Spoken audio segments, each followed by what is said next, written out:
Cette petite conférence, elle va se décomposer en plusieurs parties. En première partie, on va voir les grands principes du ramadan, les erreurs qu'il ne faut pas faire, comment essayer de les éviter. La deuxième partie, ça va être une journée type. Quoi manger durant la journée pour être en forme, quoi manger pour ne pas avoir de reflux gastrique, quoi manger pour ne pas être fatigué, quoi manger aussi pour éviter les personnes qui dans ce moment-là prennent du poids ou peuvent aggraver leur maladie, tout ce qui est diabète, etc. La troisième partie, ce sera la dernière, donc on aura tout détaillé dans ces deux premières parties. La dernière partie, on va parler des femmes, les femmes allaitantes, les femmes enceintes, et on va parler aussi des enfants, parce que cette nutrition-là aussi, elle est extrêmement importante et elle est souvent délaissée. Donc c'est quelque chose de très important. Et en fait, ce qu'on va faire, c'est que dans chaque partie que on va détailler, à la fin de chacune, si vous avez des questions, on pourra les poser. Et s'il y a des points que moi, je n'ai pas éclaircis, s'il y a des choses sur lesquelles je n'ai pas été assez clair ou que j'ai oublié, eh ben, n'hésitez pas à poser vos questions dessus. On va commencer déjà, tout justement avant de commencer sur l'alimentation du mois de Ramadan. Il y a des choses qui sont très importantes à rappeler. C'est que toutes les personnes qui vont avoir du diabète, toutes les personnes qui ont des maladies, qui ont de l'hypertension, qui ont du cholestérol, donc peut-être que ça ne vous concerne pas vous forcément, mais peut-être que vous avez quelqu'un dans la famille qui est diabétique ou qui prend des médicaments ou qui a de la tension. La première des choses, c'est pas de se dire c'est bon, je vais jeûner, de toute façon je peux le faire, c'est un bienfait pour moi le corps, le jeûne, etc. Ça c'est vrai. Mais la première des choses, c'est de se demander à son médecin, parce qu'il y a des médicaments qu'il faut peut-être ne pas arrêter. Il y a des traitements qui vont pouvoir créer des hypoglycémies. L'hypoglycémie, c'est qu'on est en manque de sucre et qu'on a la tête qui tourne et ça peut être dangereux. Si on pousse la chose, ça peut même faire tomber dans le coma. Donc pour tout ce qui est diabète, cholestérol, hypertension, triglycérides, si vous avez un traitement que vous prenez à l'année, demandez à votre médecin avant de commencer. Pareil, on parlera aussi pour les femmes enceintes et allaitantes. Demandez au médecin, demandez au pédiatre, demandez à la sage-femme avant. Mais ça, on en parlera. Donc ça, c'était la première des choses. Si vous avez un doute sur votre santé, sur est-ce que vous êtes en capacité de jeûner ou pas, est-ce que c'est dangereux ou au contraire ça peut être bénéfique ou ça peut aggraver la maladie que vous avez, demandez au médecin avant. Peut-être que le médecin va vous dire ok c'est bon, peut-être même qu'il va changer les médicaments, peut-être qu'il va dire bah voilà on prenait tel médicament, mais comme là vous allez jeûner, et bon, on ne va pas prendre tel médicament, on va en prendre un autre. Donc ça c'est super important, il faut vraiment en parler avec le médecin avant de vouloir jeûner si on a une pathologie particulière. Pareil pour les personnes qui ont des problèmes de reins, etc. Donc la première des choses, le grand principe à respecter durant le mois de Ramadan, c'est des choses vraiment très simples. Là, ça va être vraiment des choses basiques, mais on a tendance à l'oublier. La première des choses, c'est vraiment l'essence de tout, c'est l'hydratation. Est-ce que vous savez à combien de pourcentage d'eau notre corps il est composé en moyenne? Voilà, on est entre 65 et 70% d'eau. Pour vous donner un ordre d'idée, si on prend une personne qui fait 80 kg, moi je fais à peu près 80 kg, ça représente 52 litres d'eau. 52 litres d'eau, ça veut dire on prend 9 packs d'eau, et ben il y a tout ça dans mon corps. La prochaine fois quand vous ferez les courses, vous regarderez, hop, 9 packs d'eau, ça représente quoi? Si on prend pour quelqu'un, et pour les hommes et les femmes, c'est pareil. Hein. Ça veut dire même si une femme elle fait 80 kg, c'est pareil. C'est 52 litres d'eau. Pareil, si on prend quelqu'un qui fait 60 kg, eh ben, il y a 39 litres d'eau. Ce qui représente à peu près 4 packs et demi d'eau. Donc la prochaine fois que vous ferez les courses, vous regarderez 4 packs et demi d'eau ou 9 packs d'eau, ça représente quoi? Eh ben, c'est l'eau qu'on a dans notre corps. Et c'est super important de bien s'hydrater durant le mois de Ramadan. Et quand je dis hydratation, je ne vais pas parler des boissons sucrées, des sodas, Fanta, etc. Je ne vais pas parler de ça. Je vais parler vraiment de l'eau, que ce soit de l'eau minérale en bouteille ou bien de l'eau gazeuse si on la digère bien. Mais c'est super important de bien s'hydrater parce que notre corps il est composé à 65-70% d'eau. Ça veut dire que plus de la moitié de notre corps, c'est de l'eau. Pendant le Ramadan, on ne va pas boire pendant 15 heures en moyenne. On va avoir de la déshydratation. On va perdre de l'eau parce qu'on va faire des activités dans la journée. Il faut impérativement l'apporter cette eau-là pour tout simplement pallier à cette perte, mais aussi parce que quand on ne boit pas d'eau, la première chose dont on va se rendre compte, c'est quand on va aller aux toilettes, nos urines elles vont être concentrées, elles vont être plus jaunes ou elles vont avoir une odeur. Et qui c'est qui fabrique l'urine? Est-ce que vous savez? c'est les reins qui fabriquent l'urine. Et du coup, le fait de ne pas boire suffisamment, ça va faire en sorte, la conséquence, c'est que les reins ils vont devoir travailler davantage. Donc, quand on va se dire, moi je suis jeune, c'est pas grave, les reins ils peuvent travailler. Ok, d'accord. Mais le problème, c'est que si on fait ça régulièrement ou si on est une personne à risque, ça veut dire que peut-être on est prédisposé, peut-être qu'on a déjà une maladie ou peut-être qu'on est un petit peu plus avancé dans l'âge. Là, ça peut être dangereux. Pourquoi? Parce que les reins, au bout d'un moment, ils peuvent fatiguer. Donc, encore une bonne raison de boire beaucoup d'eau. Après, on se dit, oui, ok, boire beaucoup d'eau, mais ça consiste en quoi? Parce que concrètement, c'est quoi boire beaucoup d'eau? Les recommandations, en règle générale, c'est 1,5 litre à 2 litres. Et bien là, c'est le conseil aussi que je vais vous donner. Et la petite astuce, elle est vraiment très simple. Vous prenez une bouteille d'eau ou bien une gourde, ce que vous voulez. Elle fait à peu près 1,5 litre, 2 litres. Et vous vous dites, entre Maghreb jusqu'à Fajr, je la bois cette bouteille. C'est le seul objectif que vous avez. Donc après cette bouteille-là, vous versez vos verres d'eau, vous gérez comme vous voulez, vous buvez directement la bouteille. Mais vous vous dites que cette bouteille-là, je la bois comme ça, je sais que j'aurais bu au moins 1,5 litre d'eau. Tout ce que vous allez consommer à côté, s'il y a des fruits qui sont riches en eau, s'il y a des soupes, s'il y a des infusions, eh ben c'est du plus, c'est du bonus, c'est une bonne chose. Mais vraiment, l'important, c'est de boire au moins 1,5 litre d'eau. Pourquoi? Parce qu'il y a énormément de choses dont on a besoin dans l'eau, ce que l'on appelle les électrolytes. Je ne sais pas si vous savez ce que c'est les électrolytes. C'est un nom un peu scientifique pour simplement le calcium, le magnésium, le potassium, etc. Et ça, c'est vital pour notre organisme. Notre corps, il en a besoin. Notre cœur, il bat grâce à ça. Et du coup, si on en perd trop, on va avoir aussi des problèmes de crampes, mais on va pouvoir avoir des problèmes qui sont plus dangereux. Donc ça, c'est très important de boire l'eau. C'est vraiment la chose capitale, chose qu'on sait tous. Parce qu'on sait tous qu'il faut boire de l'eau. On sait qu'il faut bien s'hydrater, mais on ne le fait pas forcément. Et du coup, la petite astuce de la bouteille, c'est vraiment une astuce qui fonctionne. Moi, je la fais aussi personnellement. Comme ça, je me dis, ah ouais, j'ai bien bu. Ça, c'est vraiment une technique qui fonctionne. Et toute l'eau qu'on va boire à côté, thé, infusion, etc., c'est du plus. Donc ça, c'est sur l'importance de l'eau. Donc une erreur, c'est de ne pas boire suffisamment. Mais les excès, c'est jamais bon. Les excès dans le trop peu, les excès dans le trop. Boire trop d'eau aussi, c'est mauvais. J'ai plus le nom scientifique du terme de pourquoi est-ce que c'est mauvais. Mais quand on parle de trop boire, c'est quand on boit plus de 5 litres. Il y a des personnes qui sont comme ça, elles boivent plus de 5 litres. Et là, c'est mauvais parce qu'il peut y avoir une sorte de distillation au niveau justement des minéraux qu'on a dans notre corps. Et là, c'est pas bon. Bon, il y a très peu de personnes qui sont concernées là-dedans. Mais je voulais quand même en parler. Donc l'excès d'eau peut être mauvais aussi. Une autre chose sur laquelle il faut faire attention, c'est que, ok, Walid, il a dit, il faut boire 1,5 litre. Mince, il est 5 heures, j'ai pas bu 1,5 litre, qu'est-ce que je fais? Je vais boire 1,5 litre d'un coup. Ça, c'est une mauvaise chose. C'est pas une bonne chose à faire. Pourquoi? Parce qu'à partir du moment où on va apporter trop d'eau à notre organisme, lui, il va pas la garder. Il va pas la garder, il va y avoir un mécanisme en fait parce qu'il y en a trop qui arrivent d'un coup, simplement de libération. Et du coup, qu'est-ce qui va se passer? Tout simplement, on va aller davantage aux toilettes. Donc l'eau, elle ne va pas être gardée. Donc c'est une erreur de se dire 1,5 litre, qu'est-ce que je fais? Je le bois d'un coup. Que je le boive en un coup ou en plusieurs fois, c'est la même chose. Ce n'est pas la même chose. Donc l'objectif aussi, c'est d'essayer de répartir sa prise au niveau de l'hydratation. La bouteille d'eau, on la prend, on boit un petit peu à la rupture, on boit un petit peu au repas, un petit peu dans la soirée et le matin. Et ça nous fait facile 1,5 litre, 2 litres et vous allez voir que c'est très facile. Avec la technique de la bouteille, c'est vraiment très facile. Donc ça, c'est vraiment le premier, j'ai envie de dire le premier conseil, c'est l'hydratation. Une autre erreur à ne pas faire, c'est bien évidemment de trop manger. Quand on parle de trop manger, et je vais mettre l'accent surtout au niveau de la rupture. L'erreur à ne pas faire, c'est de vouloir manger immédiatement à la rupture. Je m'explique quand je dis vouloir manger immédiatement à la rupture, parce que des fois c'est mal compris. Il y en a qui vont dire non, la sunna en fait c'est de rompre rapidement. Oui, il faut rompre rapidement son jeûne, mais il faut le rompre de manière, j'ai envie de dire, douce. Notre organisme, pendant 15 heures, l'estomac il est tout petit, le pancréas il ne va pas fonctionner, le foie ne va pas fonctionner. Donc, il est entre guillemets endormi pendant 15 heures. Et nous, on va vouloir immédiatement le réveiller et boum, allez, on va lui donner à manger, on va lui donner des briques, on va lui donner de la charba, on va lui donner des pâtes, des machins, des ci, des ça. Une quantité énorme. Sauf que le corps, lui, il n'est pas habitué à ça. C'est comme si on fait une sieste de 15 heures, c'est beaucoup 15 heures, et on se dit direct, dès qu'on se réveille, allez, va courir. Oh, c'est doucement, on va faire un échauffement, on fait tranquillement. Là, c'est exactement la même chose. Ou si on prend l'exemple de la voiture, elle a dormi toute la nuit dehors, et on la prend direct, on va sur l'autoroute, 130. Non, le moteur, il va casser, là, c'est la même chose. Il faut y aller vraiment tranquillement.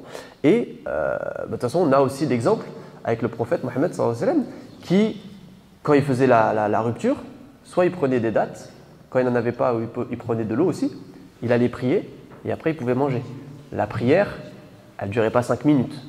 Donc en fait, on est quand même dans ce laps de temps et on voit que c'est ce qui se faisait aussi au temps du prophète, sallallahu alayhi wa sallam, le fait de faire une rupture légère de l'eau, des dattes, l'eau pour tous les bienfaits qu'on a cités précédemment. Les dattes, c'est super intéressant les dattes. Pourquoi? Parce qu'on va avoir du sucre directement disponible pour notre organisme. Donc il va pouvoir récupérer directement, il va pouvoir lancer ce que l'on appelle le processus d'anabolisme, donc de casser le jeûne et donc de relancer le processus de construction et de récupération. Il va y avoir aussi des électrolytes, minéraux, calcium, potassium, etc. Ça c'est super intéressant. Et on va avoir aussi ce que l'on appelle des antioxydants. C'est puissant en antioxydants. Les antioxydants, c'est des éléments qui vont combattre la pollution de notre corps. Concrètement, une voiture, elle roule, elle pollue. Notre corps, nous, on vit, on parle, on bouge, on va produire des déchets, un petit peu comme le pot d'échappement, ce qui s'appelle des radicaux libres, c'est le terme scientifique de ces polluants-là, et les antioxydants vont venir justement dépolluer ça. Donc c'est super intéressant les dates parce qu'on a ce type de produits, on a ce type d'éléments dedans, les antioxydants, et on va retrouver ça aussi dans tous les autres types de fruits séchés. La figue, qu'est-ce qu'il peut y avoir d'autre? Les abricots, on peut retrouver ça dedans. Petite information sur les abricots, quand on va les acheter au supermarché, souvent on les voit jaunes, orangés. Et en fait, ça c'est un additif qu'on ajoute et ce n'est pas forcément ce qu'il y a de mieux pour la santé. Et la petite technique, c'est de prendre des abricots qui sont plutôt bruns, marrons. Donc on va dire non, mais ceux-là ils sont pas bons, mais en fait si, ceux-là c'est les meilleurs. Et ils ne sont pas forcément plus chers. Et c'est meilleur pour la santé. Donc ça, c'était la petite aparté pour les fruits secs. Mais ça, c'est génial. De l'eau, des dattes. Après, bien évidemment, ne pas prendre 10 dattes d'un coup.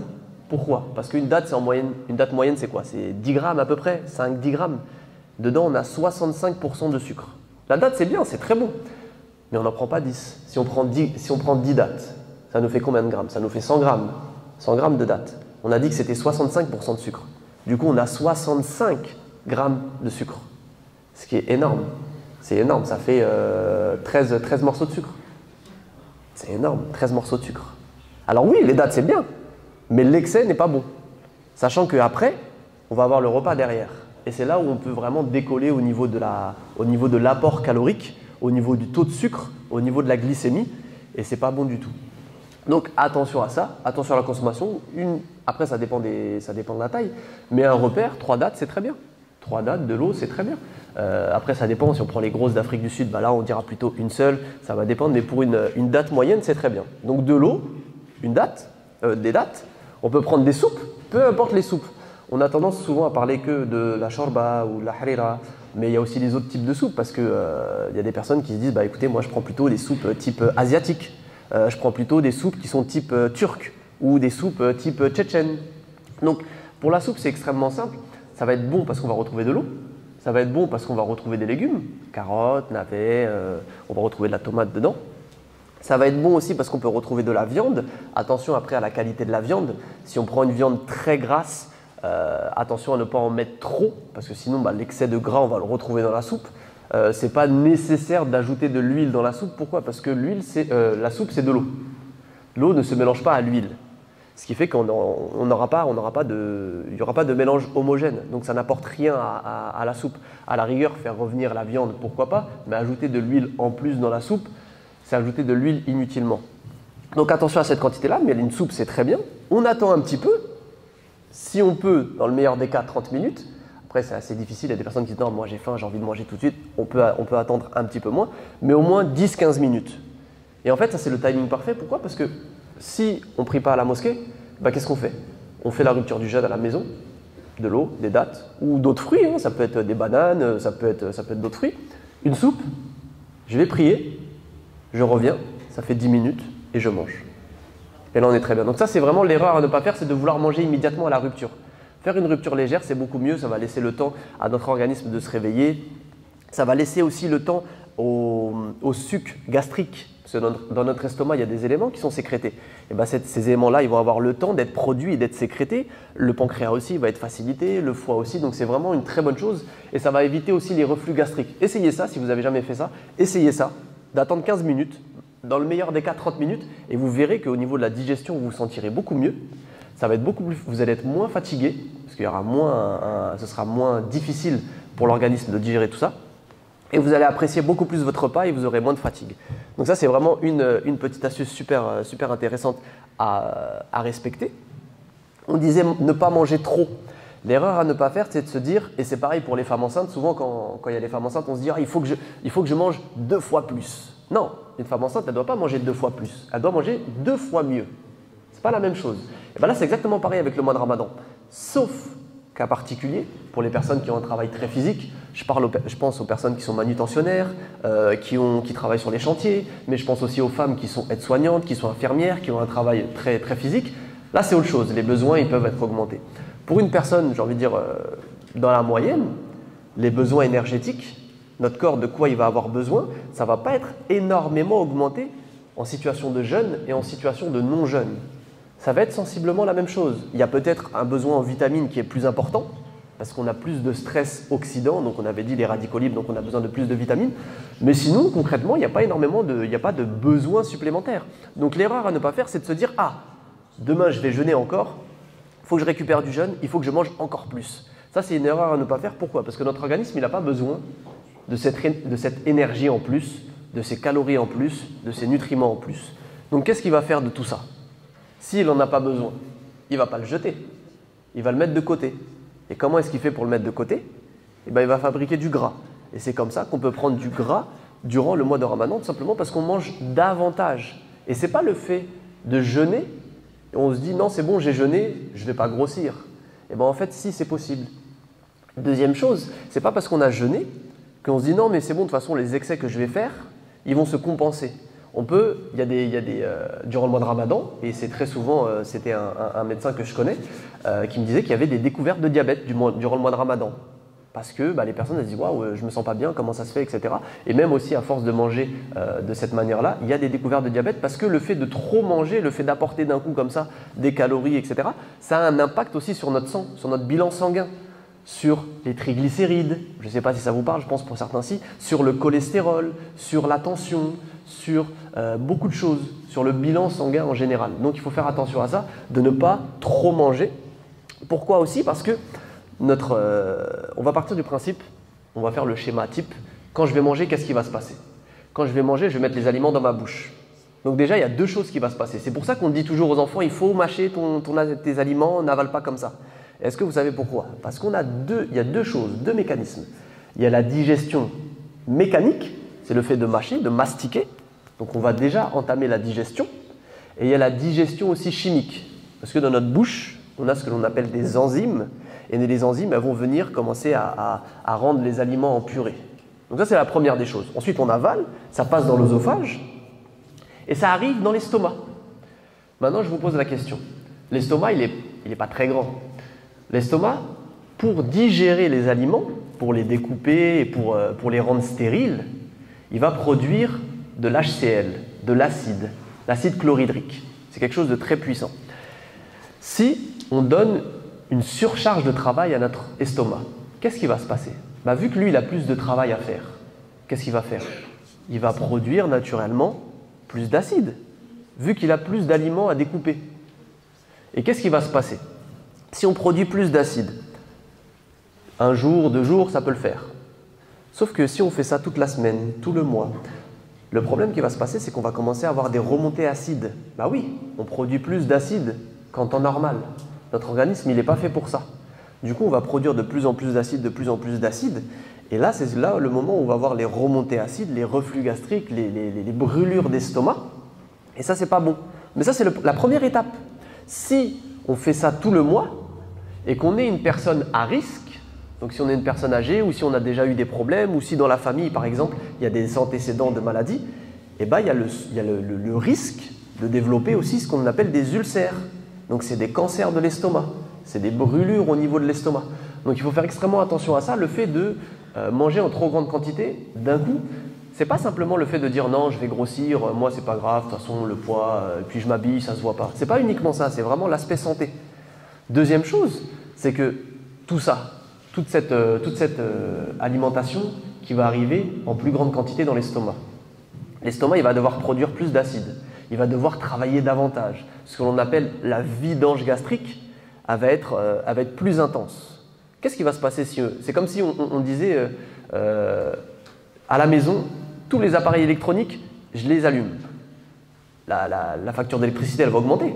Ben là, c'est la même chose. Vu que l'estomac, il a besoin de travailler davantage. Il a besoin, entre guillemets, de plus d'électricité, de plus d'énergie. Donc, il va la puiser où, cette énergie-là? À travers les calories qu'on a consommées. Et les calories, c'est notre énergie. C'est pour ça que lorsque l'on mange trop, en trop grande quantité d'un coup, on a le fameux coup de barre juste après. On est fatigué. Parce que la digestion, ça fatigue. Et au lieu de pouvoir récupérer, on a mangé et on est fatigué. Et ça, c'est pas une bonne chose. Pourquoi? Parce que juste après, ça c'est juste le signe qu'on a trop mangé. Parce que juste après, une fois qu'on a dit c'est dans l'estomac, l'estomac il a mis beaucoup d'acide pour pouvoir digérer tout ça. Donc on est fatigué, ça nous fait des reflux gastriques, des brûlures. C'est pas top. Ça va passer après dans l'intestin grêle. Parce que c'est dans l'intestin grêle, le fameux tuyau là comme ça, que c'est absorbé, que ça va passer dans notre corps. Le problème, c'est que s'il y en a trop, ça va mettre du temps à être digéré. Ça va mettre du temps à être absorbé. Donc au lieu que ça arrive à notre organisme, dans nos cellules, dans notre sang, pour qu'on ait bien récupéré, que ça mette à peu près 1 heure, 2 heures, ça peut prendre 5, 6, et après on en parlera tout à l'heure, jusqu'à 10 heures. C'est pour ça qu'il y a des personnes, des fois, qui mangent un repas très copieux, très gras, et qui disent « je ne comprends pas, j'ai pas mangé beaucoup, j'ai pas faim, mais je sens pas que j'ai récupéré ». En fait, tout simplement, pourquoi? Parce que c'est resté encore dans les intestins. Ça a mis trop de temps à arriver dans les intestins, c'est trop difficile à digérer, c'est difficile à absorber. Et le fait aussi d'avoir beaucoup de gras, on en parlera tout à l'heure, ça va ralentir encore plus cette vidange gastrique. Donc le fait de prendre des fritures, on parlera aussi des fritures tout à l'heure, mais des fritures, ou mettre beaucoup d'huile, ou rajouter des sauces, ou prendre des viandes qui sont très grasses, et ça va ralentir le processus normalement de récupération. Ce qui fait qu'on ne va pas bien récupérer, on peut être ballonné, on peut avoir des reflux gastriques, on peut avoir des brûlures d'estomac, et en même temps, on n'a pas mangé, quoi. On a mangé, j'ai envie de dire, avec notre bouche, mais on n'a pas mangé, nos cellules, elles n'ont pas mangé, notre organisme n'a pas mangé, donc n'a pas récupéré. Ce qui fait qu'on va arriver dans la soirée où on n'aura pas forcément faim, mais il faut manger. Donc qu'est-ce qui va se passer? On va peut-être grignoter, parce qu'on va dire, on ne va pas faire la journée de jeûne sans rien dans le ventre. Et qu'est-ce qu'on va grignoter en général? Des gâteaux, des bêtises, ou dans le meilleur des cas, ça va être des fruits secs. Mais en quelle quantité? Combien de dates? 10, 15? Ça arrive, ça va vite. Et donc là, on se rend compte qu'on ne va pas apporter à notre organisme ce dont il a besoin. Et après, on verra bien sûr une journée type. Mais je vous explique tout ça pour que vous compreniez tous les principes. Comme ça, quand je vous explique les aliments, vous allez dire « Ah oui, ça c'est vrai, ça c'est pour ça, ça c'est pour ça ». Donc l'erreur à ne pas faire, c'est de manger en trop grande quantité pour toutes ces raisons-là. Et ce n'est pas uniquement des raisons liées au poids. Le poids, c'est juste une conséquence. J'ai envie de dire, c'est comme ils disent, c'est l'arbre qui cache la forêt. C'est juste une conséquence. Mais après, il y a tout ce qui se passe à l'intérieur. Tout ce qui se passe à l'intérieur, et c'est super intéressant d'y faire attention sur l'aspect santé. Et encore une fois, peut-être qu'on se dit, bon, ça va, je suis jeune, on verra plus tard. Sauf que le corps, lui, il nous fera savoir si on a fait n'importe quoi, quand on avait 20 ans, 30 ans. Plus tard, on va le ressentir. Et encore plus, si on est un petit peu plus âgé dans l'âge, de faire attention, parce que le corps, lui, il a besoin de toute cette énergie, il a besoin de bien récupérer. Donc ça, c'était l'erreur sur le fait de trop manger. Est-ce que jusque-là, vous suivez ou il y a des questions, il y a des points où vous souhaitez que je développe un peu plus? Non, c'est bon? Ok, c'est parti. On va parler maintenant de l'inverse. Si vous vous rappelez, on a dit l'excès, c'est pas bon, mais l'excès dans le trop, c'est pas bon, mais l'excès dans le trop peu aussi, c'est pas bon. Le fait de trop peu manger, ça arrive. Même peut-être si vous vous dites, mais qui mange trop peu pendant le mois de Ramadan? Il y a des personnes comme ça, il y en a qui ont peu d'appétit. Et le mois de Ramadan, c'est, j'ai envie de dire, le seul moment où il faudrait se forcer à manger. Je m'explique. Le fait de ne pas apporter suffisamment à son organisme, c'est bien parce qu'on se dit non, moi je ne mange pas beaucoup, c'est honorable. Mais notre organisme, il a besoin d'énergie, de nutriments, de calories pour fonctionner. Alors après, oui, et il y a une chose aussi sur lesquelles je voulais apporter des nuances, parce que souvent, quand c'est la période du mois de Ramadan, il y a des médecins, il y a des diététiciens, il y a des nutritionnistes qui vont donner des recommandations, comme je fais là, mais on leur dit « Ouais, mais toi, tu n'es pas musulman, tu ne sais pas. À l'époque du prophète, sallallahu alayhi wa sallam, il ne mangeait pas de viande, il mangeait très peu. ils n'allumaient pas le four pendant au moins un mois. Ça c'est vrai, c'est une réalité, c'est vrai, avant ils faisaient ça. Mais la question à se poser, c'est est-ce que leur mode de vie, il est comparable à nous aujourd'hui? Ça, c'est une vraie question. Parce que souvent, on posait ça comme question, et du coup, malheureusement, les personnes qui n'étaient pas musulmanes, ils étaient un peu désemparés. Ils disaient, oui, comment est-ce que vous expliquez que pendant la bataille de Badr, ils n'avaient pas mangé, et quand même, ils ont fait la guerre, enfin, plein de choses comme ça. Et malheureusement, ils étaient un peu désemparés. Et en fait, la question à se poser, c'est est-ce que on a le même mode de vie que eux à l'époque? Est-ce que on a, j'ai envie de dire, déjà la même qualité des aliments? Peut-être que les légumes qu'ils avaient à l'époque, ce n'est pas du tout les mêmes légumes que nous on a maintenant. Que les céréales qu'ils faisaient pousser, ce n'est pas du tout les mêmes céréales. Que la viande n'était pas du tout la même. À l'époque, il n'y avait pas toutes ces sources, il n'y avait pas tous ces perturbateurs endocriniens. Donc les perturbateurs au niveau des hormones, il n'y avait pas toutes ces maladies, il n'y avait pas tous ces médicaments. Le miel, il avait peut-être une autre qualité. Il n'y avait pas les téléphones, les smartphones, les ondes, etc. Donc, le fait de vouloir comparer ce qu'à l'époque eux faisaient et de se dire non, moi je vais manger qu'une date et puis je vais pouvoir tenir, on peut se poser la question de est-ce que c'est pertinent ou pas. Moi je ne pense pas. Je pense que les recommandations elles sont toujours bonnes à suivre. Après bien évidemment ça va dépendre de chacun, mais c'est super important de les suivre et justement de ne pas faire l'erreur de trop peu manger. Ou du moins pour les personnes qui n'ont pas beaucoup d'appétit, des petites techniques. Déjà, essayer de favoriser un apport en protéines suffisant. Pourquoi? Parce que les protéines, ce n'est pas uniquement les personnes qui vont à la salle de muscu et qui font du sport. Ce n'est pas uniquement ça.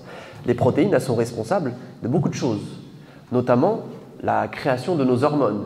Une des hormones que vous connaissez tous et toutes, c'est l'insuline. L'insuline, c'est une hormone peptidique. Elle est créée à partir de protéines. Si on n'a pas suffisamment de protéines, peut-être qu'on peut avoir des problèmes au niveau de l'insuline. Et l'insuline, c'est l'hormone que les personnes prennent lorsqu'elles sont diabétiques, en stade 2 avancé. Les protéines, elles sont responsables de notre système immunitaire. Les globules blancs, c'est des protéines. Si on n'en mange pas suffisamment, peut-être que ça va diminuer notre système immunitaire. Et si on est une personne fragile, peut-être qu'on va tomber plus facilement malade. Ou peut-être que ça va être des cas plus graves. Donc les protéines, c'est super important de les apporter.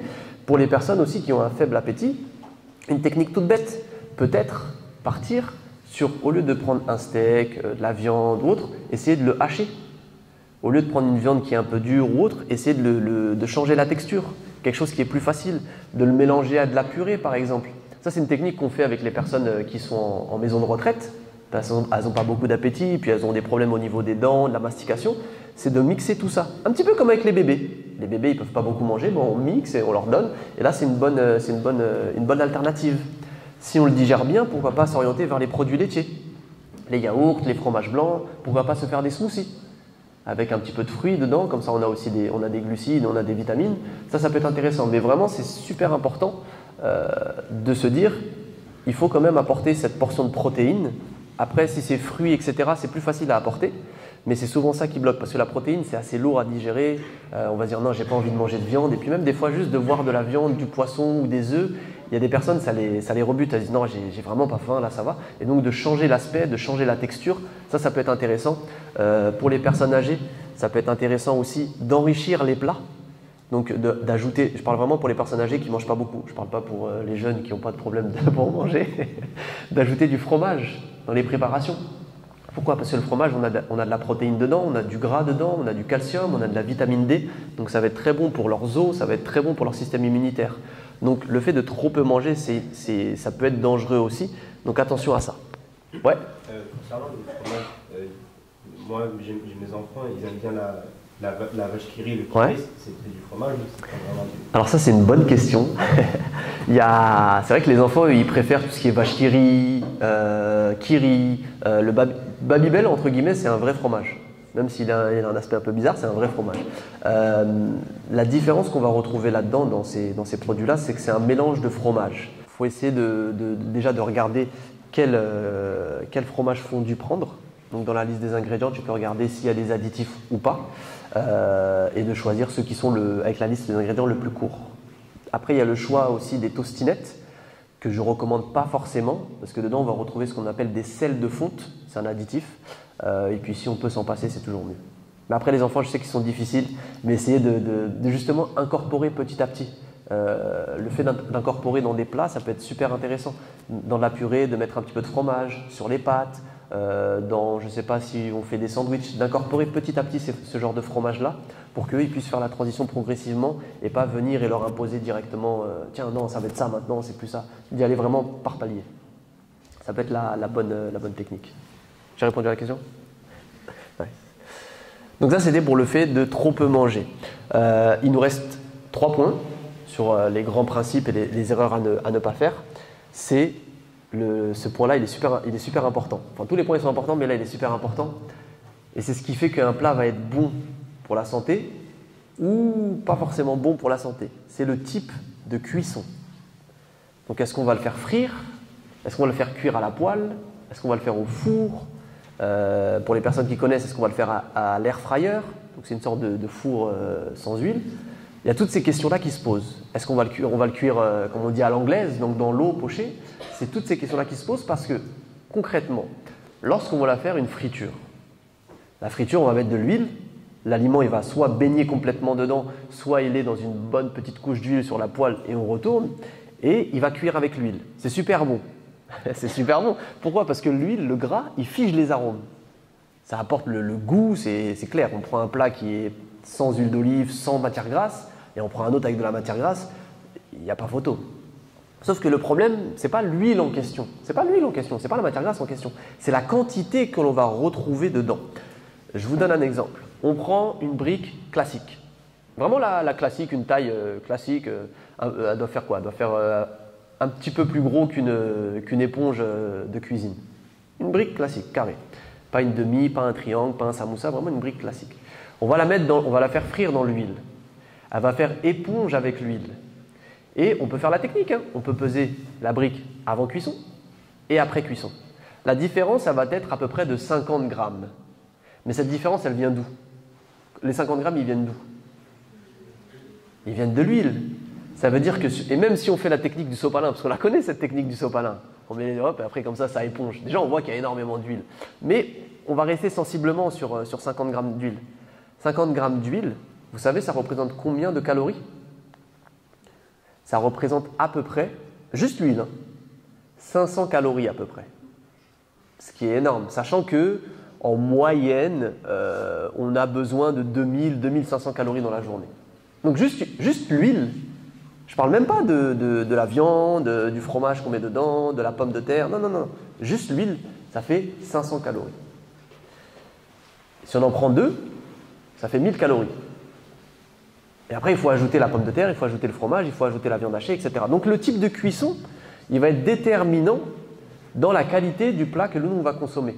S'il y en a trop, s'il y a trop d'huile, déjà au niveau des calories, c'est pas bon. Au niveau peut-être aussi des artères, c'est pas bon. Au niveau aussi, on a dit, vous vous rappelez au début, de la digestion, ça va pas être bon parce que ça va ralentir énormément. Ça va créer aussi peut-être des reflux gastriques. Donc, par rapport à tout ça, le type de cuisson, il est extrêmement important. Je ne dis pas que faire des fritures une fois de temps en temps, c'est mauvais. Non, bien évidemment, moi-même, je le fais. Les frites à l'huile et les frites au four, c'est pas du tout la même chose. Les briques à l'huile et les briques au four, c'est pas du tout la même chose. Mais la question à se poser, c'est est-ce que c'est, j'ai envie de dire, pas intelligent, mais est-ce que c'est bon de faire ça tous les soirs? Sachant que, en général, on mange une brique, mais il y a d'autres choses avec. On ne va pas manger une brique seulement du repas ou de tout le moment où on peut manger. Donc la question à se poser, c'est ça. C'est, est-ce que ce ne serait pas plus intéressant de changer, de switcher, de varier le type de cuisson? Je prends des briques, peut-être que de faire cuire en friture, peut-être que je peux un peu, je dis badigeonner, mais avec le pinceau, mettre un petit peu d'huile et les mettre au four. Ouais, mais c'est pas pareil, ça n'a pas le même goût. C'est vrai, ça n'a pas le même goût. Je vais pas dire si, c'est pareil, t'inquiète. Non, c'est faux, c'est pas pareil. Mais l'impact qu'on va avoir sur la santé, c'est pas du tout la même chose. L'impact qu'on va avoir sur notre corps, c'est pas du tout la même chose. Et donc après, il faut se poser la question, parce qu'après, chacun est libre de faire ce qu'il veut, mais de se poser la question de est-ce que je veux privilégier le goût, le plaisir à l'instant T, ou je veux prendre soin de mon corps, je veux prendre soin de ma santé, et je le réserve une fois de temps en temps. Ça, c'est une question, chacun y répond comme il veut, mais ça, c'est le type de cuisson, c'est super important. Pareil, si je fais, je dis des bêtises, des haricots verts vapeur, haricots verts au four, parce qu'on peut les faire un peu griller au four, même si c'est un peu spécial, ou haricots verts avec une bonne dose d'huile, même si c'est pas le même goût, bah, c'est pas du tout ça n'aura pas du tout le même impact sur notre santé. Il y a toutes les calories qu'on va reprendre de l'huile, le fait que peut-être ça peut boucher nos artères sur le long terme, le fait que ça va peut-être nous créer des reflux gastriques. Donc il y a toutes ces questions-là qu'on peut se poser. Après, encore une fois, si c'est de temps en temps, pourquoi pas? Si c'est de temps en temps, on se fait plaisir, il n'y a aucun mal à ça. Mais le fait de faire tous les jours, c'est pas forcément bon. Et c'est un des grands principes qu'il faut essayer de gérer, parce que durant le mois de Ramadan, c'est ça qui s'y passe, c'est qu'on fait beaucoup de fritures. Essayez de les diminuer parce que ça a un réel impact sur notre santé. C'est bon pour les fritures? Est-ce que ça veut dire que vous allez diminuer?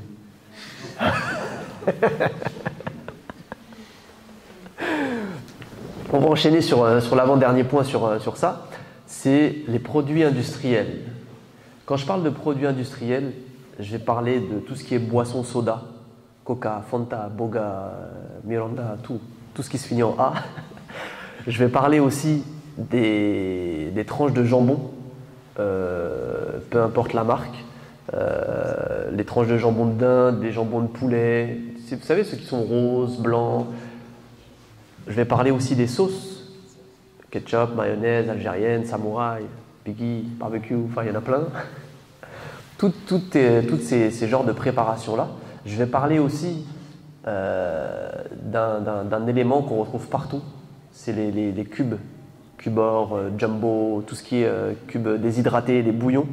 Tout ça, c'est ce qui rentre dans la catégorie des produits industriels et je vais vous conseiller d'essayer de les diminuer. Je sais que c'est une facilité parce que ça nous fait gagner du temps. Pareil pour les courbouillons, les cubes Knorr, jumbo. Vous allez dire ouais mais ça n'a pas le même goût si on n'en met pas. C'est normal parce qu'on va retrouver énormément d'additifs dedans. Les additifs, pour les personnes qui ne savent pas ce que c'est des éléments qu'on a ajoutés qui normalement ne devraient pas se retrouver dans l'aliment. Mais on les a ajoutés pour augmenter ce que l'on appelle des qualités organoleptiques. C'est le goût, l'odeur, la texture, le toucher, le visuel, la tenue dans les magasins. Parce que Auchan, s'il met des produits sans additifs, ça périme rapidement. S'il y a des produits avec additifs, des conservateurs, le produit peut rester un mois, il ne bouge pas. On prend le pain de mie par exemple, si vous allez à la boulangerie, vous prenez une baguette, le lendemain ou le surlendemain, ça y est, la baguette, c'est du bois. Vous prenez du pain de mie, il reste un mois, il n'a pas bougé. Pourquoi? Parce qu'on va retrouver des additifs dedans. Et quand on regarde la liste des ingrédients, le pain c'est quoi? De l'eau, de la farine, de la levure, du sel. Il y a 4 ingrédients. Après, on peut ajouter des graines, etc. Normalement, il y a 4 ingrédients. Quand on regarde dans les pains de mie, sucre, huile, en plus, je ne rentrerai pas dans le débat de dire est-ce que c'est halal ou pas, mais il y a de l'alcool majoritairement aussi dans les pains de mie, sauf certains. Donc, c'est des choses qu'il faut savoir. Pour tout ce qui est jumbo, Knorr, Cubor, etc., on va retrouver du glutamate de sodium. Le glutamate de sodium, c'est extrêmement nocif pour la santé. Même s'il est autorisé encore, je ne sais pas pourquoi, c'est très mauvais pour la santé. On va retrouver des graisses de palme hydrogénées. Pareil, encore une fois, pour les artères, c'est mauvais. Pour tout ce qui est les boissons sucrées. Vous êtes jamais posé la question, enfin je ne sais pas si vous savez, Poms, la bouteille, le soda, dont Amine il aime beaucoup, c'est quelque chose qui est très sucré. C'est super sucré. Mais bizarrement, quand on regarde dans la valeur nutritionnelle, dans le petit tableau là avec tous les chiffres, c'est pas le soda qui est le plus sucré. Le coca, il est bien plus sucré, le Miranda, j'en parle même pas. Il y a des boissons qui sont beaucoup plus sucrées que ça, pourtant ça en goût, il est très sucré. Et bien, en fait, quand vous allez voir la liste des ingrédients, vous allez voir qu'ils ont ajouté des édulcorants dedans. Les édulcorants sont des additifs, ceux dont je parlais tout à l'heure. Dans les additifs, il y a des conservateurs, il y en a c'est des édulcorants, il y a plein de trucs. Et en fait, cet édulcorant-là, il va augmenter le goût sucré. Et c'est pour ça qu'on a ce goût très très très sucré de Poms, parce qu'il y a le sucre plus les édulcorants. Et les édulcorants, vous allez me dire, mais c'est bien, ça nous permet de manger des produits qui sont sucrés, mais sans sucre. C'est vrai, c'est quand on prend du Coca zéro, il n'y a pas de sucre, mais il a un goût sucré. Fanta zéro, pareil, tout ce qui est light, etc. Mais le problème, c'est quoi? C'est que ces additifs-là, ils ont un impact sur la santé. Ces additifs-là, sans rentrer dans le débat, ils facilitent les industriels. Les industriels, les grandes marques, eux, je ne pense pas que leur intérêt, ça soit notre santé. ils se disent, moi je vais faire du profit, écoutez, vous ne voulez pas de sucre, je vais vous donner quelque chose où il n'y a pas de sucre, mais vous allez avoir le goût du sucre. Mais le problème, c'est que ça va venir, et on en parlera tout à l'heure, modifier ce que l'on appelle notre flore intestinale. La flore intestinale, pour les personnes qui ne savent pas ce que c'est des bactéries que l'on a dans notre intestin. Et heureusement qu'on les a, ces bactéries-là, parce que sinon, on ne pourrait pas vivre. Exemple, le bébé quand il naît, il n'a pas de flore intestinale. Et donc, quand la maman elle va lui donner du lait, elle va lui donner ses propres bactéries. Sauf que la flore intestinale, le système digestif, il doit se développer. Et donc, c'est pour ça qu'il peut avoir mal au ventre, qu'il peut avoir des coliques. C'est pour ça aussi que les femmes qui n'allaitent pas ou qui ne peuvent pas allaiter, lorsqu'elles donnent du lait en poudre, on ne va pas retrouver les bonnes bactéries du lait maternel. C'est pour ça que les enfants qui sont nourris au lait en poudre ont plus tendance à tomber malades et ont plus tendance à avoir des problèmes au niveau digestif et des coliques. Parce que la flore intestinale ne sera pas de la même qualité qu'un enfant qui aura été allaité et qui aura bien évidemment qui aura eu la flore intestinale et les bactéries de sa maman. Donc la flore intestinale, c'est super important.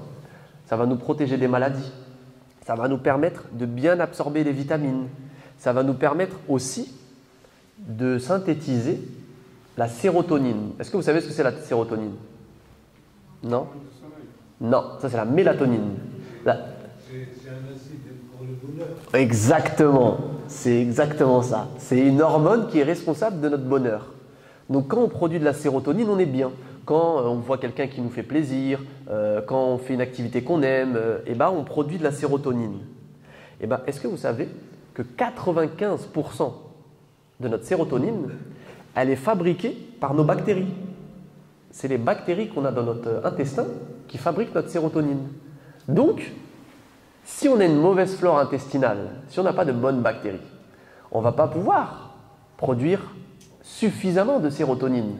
Donc du coup, on n'aura pas, on va dire, l'hormone du bien-être, l'hormone du bonheur, comme on l'appelle. Du coup, on risque d'être un peu moins heureux, d'être un peu plus facilement stressé, d'être un peu plus facilement énervé. Et on peut le voir à des personnes qui mangent très bien, et on se dit « Waouh, comment ça, t'as la forme, mais ça se voit sur son visage, t'es bien ?» Il dit « Ouais, moi je suis bien, même physiquement et dans ma tête je suis bien. » Et là, c'est exactement la même chose. C'est super important d'entretenir une bonne flore bactérienne, une bonne flore intestinale. Et le problème, c'est que les additifs que l'on va retrouver dans les produits industriels, eux, ils vont perturber notre flore intestinale. Ils vont perturber donc déjà la production de sérotonine, ils vont perturber l'absorption des vitamines, donc peut-être qu'on aura plus de fatigue, peut-être qu'on va tomber plus facilement malade. Ils vont perturber tout cela, ils vont perturber aussi notre système immunitaire, ils vont peut-être perturber aussi nos selles. Donc quand on va aux toilettes, peut-être qu'on va avoir des problèmes de constipation, de diarrhée, parce que c'est la flore intestinale qui est responsable de ça. Et donc c'est super important de faire attention à ça et d'essayer de diminuer, je ne dis pas totalement supprimer parce qu'il faut être réaliste. Les produits industriels, on les a au quotidien. Pendant le mois de Ramadan, boum, les supprimer complètement, c'est assez difficile. Mais au moins essayer de les diminuer et d'en être conscient. Notamment, je parle surtout pour tout ce qui est les boissons. Boissons gazeuses. L'eau gazeuse, ça ne rentre pas dedans. Parce que ce n'est pas du soda, ce n'est pas acide. Mais les boissons gazeuses, on voit les vidéos. Avec du coca, on nettoie des pièces, on nettoie des bagues, on nettoie les jantes de voiture. On va en parler justement après. Ça c'est très important aussi le café, c'est quelque chose dont on ne parle pas mais c'est très très très important. Ouais. Les Ouais. Ça c'est une très bonne question. Le frère il a parlé des Activia. Vous savez les petites bouteilles, je pense que ça va parler aussi aux mamans qu'on donne aux enfants, avec dedans ils disent 1 milliard de souches bactériennes, etc. Ça c'est très bon. C'est très bon pour la santé. Mais c'est très bon aussi pour l'industriel. Pourquoi? Parce que si vous regardez le prix au kilo, parce que si on veut comparer des produits, il faut toujours comparer au prix au kilo. Ça coûte combien? Je n'ai pas le prix en tête, mais ça coûte très très cher. Ce n'est pas le même prix que les yaourts. Sauf que dans les yaourts, on va retrouver exactement le même nombre de bactéries, exactement le même bienfait sur notre ventre que si on achetait des Activia. Du coup, l'industriel, il a juste mis en avant le fait que ça soit bon pour ton ventre, Même les Actimel aussi, hein. Les Actimel c'est pareil. Hein. Mais qu'on mange des yaourts ou des Actimel, c'est exactement la même chose. Et en plus de ça, dans les Actimel, on a beaucoup de sucre. Du coup, le fait de manger des yaourts nature, c'est encore plus intéressant. Et donc, pour les personnes qui veulent prendre des produits qui vont améliorer, prendre soin de leur flore intestinale, des yaourts, c'est parfait. Le lait fermenté, exactement. Le kéfir aussi, c'est parfait. C'est génial. Pourquoi? Parce qu'on va avoir des bonnes bactéries dedans.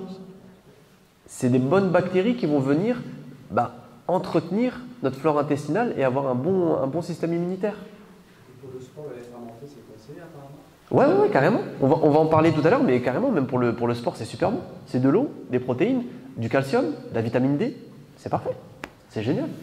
Des fois, les choses les plus simples, c'est les choses les meilleures. Ouais.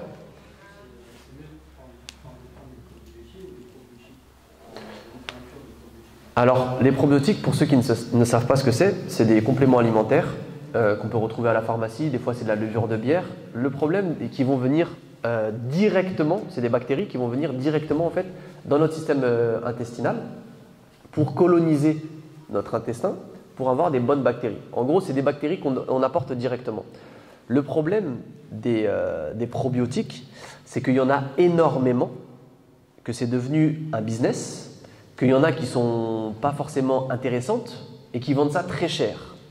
À partir du moment où il n'y a pas de problème diagnostiqué par le médecin, le gastro-entérologue, c'est le médecin de l'estomac. Pardon. À partir du moment où il n'y a pas ce problème-là, ou qu'il y a un problème d'intolérance au gluten, ou qu'il y a un problème de SIBO par exemple, la personne qui veut améliorer sa flore intestinale, s'orienter vers les yaourts, s'orienter aussi vers des fruits et légumes, parce qu'on a des fibres.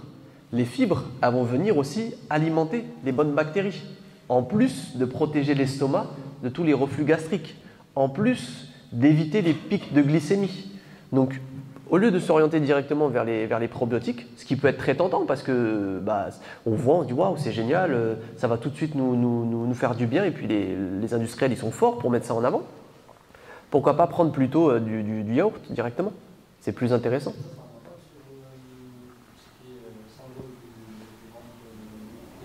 Ouais, le syndrome de l'intestin irritable, bien sûr, bien sûr. Après, dans ces genres de pathologies-là, comme je disais au tout début, quand il s'agit de pathologies, il y a des traitements spécifiques. Il y a des traitements spécifiques et les conseils ne vont pas être les mêmes en fonction des personnes. Par exemple, si toi, tu as un syndrome de l'intestin irritable et que moi, j'en ai un aussi, peut-être que ce n'est pas le même.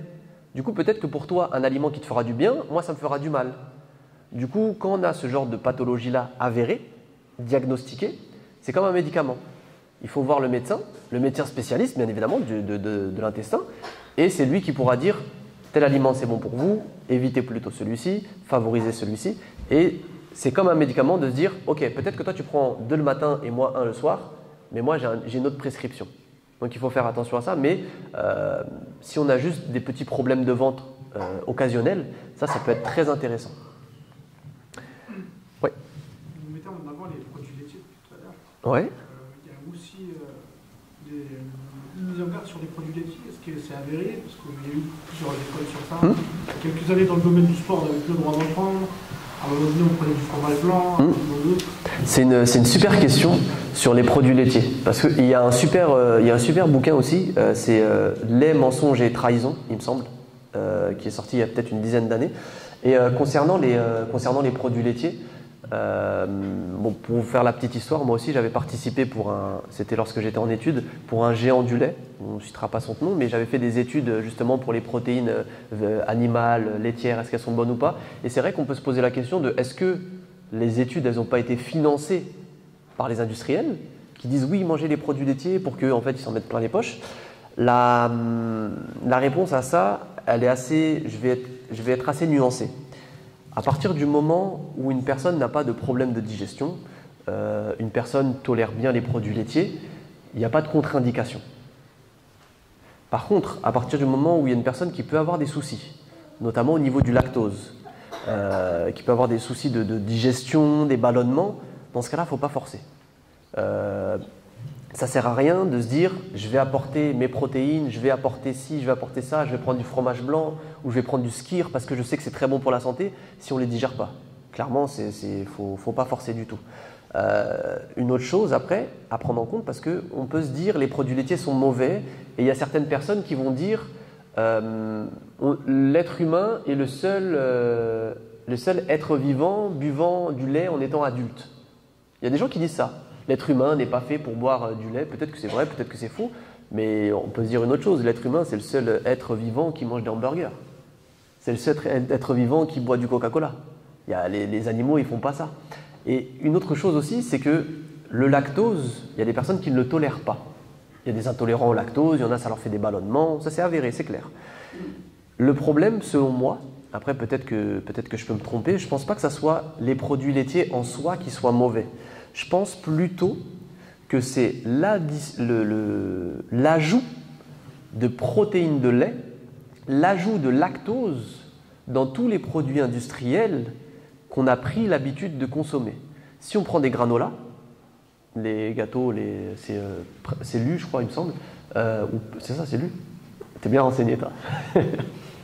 Si on prend les granolas et qu'on regarde la liste des ingrédients, derrière, on va retrouver poudre de lait écrémé. On va retrouver aussi dans, je ne sais pas si dedans il y a du lactose, mais on va retrouver dans d'autres gâteaux du lactose. Et donc peut-être que du gluten aussi, en parlant, si on peut un peu faire ces petites parallèles. Il y a des personnes qui ne tolèrent pas le gluten, mais peut-être que ce n'est pas à cause du gluten en soi, ce n'est pas à cause du blé ou autre, c'est peut-être parce qu'il y a trop de gluten dans son alimentation. Pareil là pour les lactoses, si une personne elle le tolère, c'est bon, pas de problème. Par contre, si elle ne tolère pas, c'est peut-être parce que dans son alimentation, il y a trop de lactose, avec les produits industriels justement. Donc c'est un grand débat sur le lait. Pour donner mon avis, si on n'a pas de problème de digestion et que ça ne pose pas de soucis, allons-y. Si ça pose des problèmes de digestion, il y a des problèmes aussi au niveau des boutons. Parce qu'il y a des personnes qui se disent, voilà, quand je consomme des produits laitiers, je sens que ma peau elle est plus sèche ou elle est plus grasse. Et bien là, ça ne sert à rien de forcer. Juste pour ouais. La question, en fait, moi, je pensais plus aux produits laitiers à base de lait de vache. Parce que justement, on dit que le lait de vache, c'est fait que pour les veaux et qu'on n'a pas la taille longue. Est-ce que ça, c'est quelque chose en fait qui se dit et il y a... Comment ? Le professeur Joyeux. Ouais, exact, Henri Joyeux, exactement. Il y a plusieurs, j'ai envie de dire, il y a divergences dessus. Il y a des études qui vont montrer... Moi, dans ce genre de choses, quand il y a une sorte de divergence et qu'il y a des études qui sont très sérieuses, par exemple, le professeur Henri Joyeux, s'il le dit, c'est pas pour rien. Il y a des études qui vont montrer que dans tel cas, telle situation, ça va pas être bon. Il y a d'autres études qui vont montrer que finalement, il n'y a pas de souci. Donc, à ce niveau-là, quand il y a divergence, moi, je ne vais pas pouvoir venir et dire non, moi, je sais mieux. Non, il y a telle étude qui a dit ça. Et en fonction de ça, moi, je dis que s'il y a un problème de digestion, s'il y a des douleurs articulaires aussi, il y a des gens chez qui, exactement, consommer trop de produits laitiers, chez des personnes, ça peut créer de l'ostéoporose. Mais encore une fois, c'est du cas par cas. Si on est dans ce cas de figure, à voir avec le médecin, faire un bilan sanguin, bien sûr. Alors dans ce cas-là, il ne faut pas forcer. Après, si on n'a pas de problème, pourquoi incriminer un aliment alors qu'au niveau du bilan sanguin, c'est bon, au niveau des sensations, elles sont bonnes. Mais dans ces choses-là, c'est très important parce qu'il y a plein de choses qui vont être dites. Il faut savoir rester dans l'ouverture d'esprit, de voir qui a dit quoi, si les études elles sont sérieuses ou pas, et simplement quand il y a divergence, de l'accepter tout simplement, et puis de voir ce qui nous facilite dedans. Mais ouais, mais dans ce genre de sujet, on a parlé des produits laitiers, il y a énormément de... Exactement. Est-ce que le conditionnement est opaque? Est-ce que c'est en verre? Est-ce que c'est en carton? Il y a énormément de choses là-dessus. Ça mérite une conférence dessus. Donc voilà on a un petit peu bifurqué, mais sur les produits industriels, il faut savoir ça. Il y a la perturbation au niveau de la flore intestinale, il y a le fait d'avoir beaucoup de calories. Les paquets de granola, ils sont vendus par deux. Dans la boîte, il y a deux petits sachets blancs. En général, on ne prend jamais les 4, on prend le paquet blanc d'un coup. Est-ce que vous savez, il y a combien de calories dans un paquet? Il y en a 500. C'est énorme.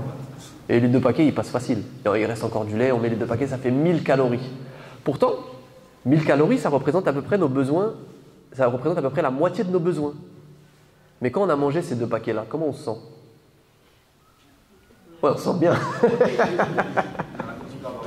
On a l'impression d'avoir rien mangé. Pourtant, on a consommé la moitié de nos besoins. Et pourquoi? Parce qu'on va retrouver beaucoup de sucre dedans, beaucoup de graisse. Des graisses qu'on appelle graisses cachées. Parce qu'on ne se dit pas qu'un gâteau c'est gras, normalement un gâteau c'est juste sucré. Donc il faut faire attention à ça, à ce genre de produits industriels, parce que la balance calorique, elle peut monter très vite et on va s'en rendre compte soit sur le poids, soit au niveau de notre santé, au niveau de notre système, j'ai envie de dire au niveau de notre bilan sanguin et au niveau de nos artères. Donc c'est good pour les produits laitiers, pour les produits industriels. Et c'est très cher, oui, c'est très cher. Non, c'est très cher. Si vous regardez, il faut toujours l'astuce, retenez vraiment ça parce qu'il y a des personnes qui ne connaissent pas cette astuce-là et vous allez faire des économies de ouf. Comparez toujours les produits au kilo. L'industriel, il est obligé. Vous allez voir, par exemple, une sauce tomate à 2 €. Vous allez voir le prix au kilo, des fois c'est 14 € le kilo. 14 € le kilo, c'est plus cher que de la viande. Les gâteaux type granola, BN, c'est du 9 € à peu près le kilo, c'est ça? Non, parce que tu es l'expert. C'est à peu près 9 € le kilo. 9 € le kilo, on peut avoir 1 kilo de viande facile. 9 € le kilo, on a presque 2 packs de lait. Ça monte super vite. Et en fait, toutes ces petites choses-là, quand on y fait attention, on voit que c'est ça aussi qui fait grimper l'addition au niveau du caddie. Parce qu'on se dit, mais c'est rien. C'est quoi? C'est 2 €? Bon, c'est rien, 2 €. Ah, ça c'est quoi? C'est 1,50 €? C'est rien, 1,50 €. Sauf que quand on regarde le prix au kilo, c'est extrêmement cher. Et quand on compare à ce que ça coûte réellement, ça coûte. 1 kilo de farine, c'est quoi? C'est 1,50 €, un truc comme ça. C'est rien du tout. 1 kilo de sucre, c'est combien? C'est 1 €. Ce qu'on va retrouver dedans, on va retrouver un peu de sucre, un peu de farine, un peu de gras, et après plein d'additifs. Ça va coûter quoi? Ça va coûter même pas 2 € le kilo normalement. Et là, on se retrouve à 9, 12. Pareil pour les céréales pour petit déjeuner. Des fois, on est à 14 € le kilo. Pour les céréales de petit déjeuner, pour les adultes et pour les enfants.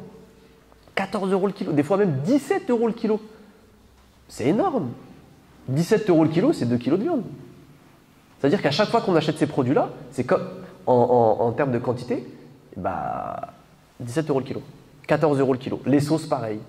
C'est super cher. Donc il faut faire attention et c'est la petite astuce de comparer le prix au kilo plutôt que de regarder la petite étiquette parce qu'ils sont très forts sur ça. Ils vont modifier le packaging, ils vont faire des packs de 600 grammes ou de 800 grammes ou de 1,6 kg, des quantités où on a du mal à se repérer. On se dit attends, il y a combien? Ah, c'est pas cher. Si finalement on a du mal, ils font jamais des packs de 1 kg. Parce qu'on se dit ah non, attends, 9 € le kilo, c'est trop cher. Donc ils vont mettre 300 grammes, 200 grammes. Et donc le fait de comparer les prix au kilo, ça va nous permettre de pouvoir voir si c'est cher ou pas cher. Ok? On va en venir au café. Là, ça y est, c'est le café. Ouais. J'ai pas entendu, excuse-moi. Ça, c'est une bonne question. Quelle est la différence entre le bon et le mauvais cholestérol? Il n'y a pas de bon, il n'y a pas de mauvais. La différence, c'est LDL cholestérol et HDL cholestérol. En anglais, ça veut dire high lipoprotein. Donc en gros, c'est densité protéine. Donc en gros, c'est une substance où on va pouvoir mettre beaucoup de cholestérol dedans. Et l'autre, c'est où il n'y en a pas beaucoup. Il y en a un qui est fait pour déposer du cholestérol et l'autre qui est fait pour enlever le cholestérol. Ce qu'il faut savoir sur le cholestérol, c'est que 80% de notre cholestérol sanguin, c'est nous qui le produisons. Et donc seulement 20% est apporté par l'alimentation. Sauf que si on mange n'importe quoi, ce n'est pas forcément le cholestérol qui est apporté par notre alimentation qui va nous créer un excès de cholestérol. C'est plutôt le fait de mal manger qui fait que notre corps ne va pas pouvoir produire du bon cholestérol. C'est ça toute la différence. Après, il y a des aliments qui favorisent, entre guillemets, le bon cholestérol. Avoir une amélioration du bilan au niveau du cholestérol. Les oméga 6 qu'on va retrouver dans la viande. Mais si on prend une viande maigre, on va pouvoir en profiter sans les inconvénients du gras qu'il y a dedans et tout simplement les fibres. C'est pour ça qu'on dit que l'avoine, c'est très bon contre le cholestérol. C'est hypocholestérolémiant. Ça diminue le taux de cholestérol dans le sang. Parce que les fibres, elles vont venir capturer tout ça. Et donc, c'est une bonne chose pour pouvoir le diminuer. Mais 80% de notre cholestérol, il est, entre guillemets, ce qu'on appelle endogène. C'est notre corps qui le produit. Et 20% est apporté par l'alimentation. Donc c'est pour ça aussi qu'il ne faut pas diaboliser les aliments où on va retrouver du cholestérol dedans. C'est pas parce qu'on mange du fromage qu'on va exploser notre cholestérol. C'est au contraire si on a entre guillemets, une mauvaise alimentation générale, que là on risque d'avoir un mauvais bilan au niveau du cholestérol. Et donc le café. Pour venir au café, d'ailleurs faites le petit test, on parlait du prix au kilo pour le café. Je ne sais pas comment est-ce que vous prenez votre café, si vous le prenez en capsule, si vous le prenez en instantané. Moi personnellement je le prends avec le filtre, hop, je mets dans la machine et c'est en poudre. Comparez le prix au kilo des capsules, de la poudre et de l'instantané. C'est fou, c'est dingue. Il y a certaines capsules, c'est plus de 100 € le kilo. Jamais de notre vie on va se dire je vais acheter un truc, 1 kilo qui fait 100 €. C'est pas de la viande de Kobe ou du Wagyu. Et bien là, les capsules, elles font plus de 100 € le kilo. Il y en a même dans certaines marques, des fois 150 € le kilo. En moyenne, il me semble, c'est du 50 ou 60 €, un truc comme ça. Quand on compare après avec le café instantané, celui où c'est dans les tubes en verre, là, et on a juste à mettre et à mélanger, il me semble, je crois, on est sur du 20-30 €. Et quand on prend celui en poudre, même si on prend du bio, éthique, tout ce qu'on veut, on est à une dizaine, douzaine d'euros de kilo. Ça n'a rien à voir. C'est pour ça qu'il faut faire vraiment attention, parce que des fois on se dit j'ai pas beaucoup d'argent, ou la vie elle est chère, ou comment est-ce que je peux faire pour les courses. Mais en fait c'est pas, je vais pas dire la vie n'est pas chère, bien évidemment il y a l'inflation.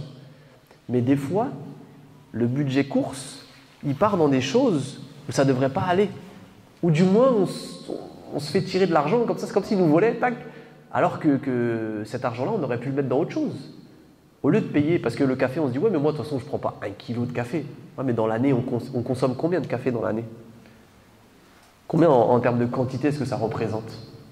C'est énorme.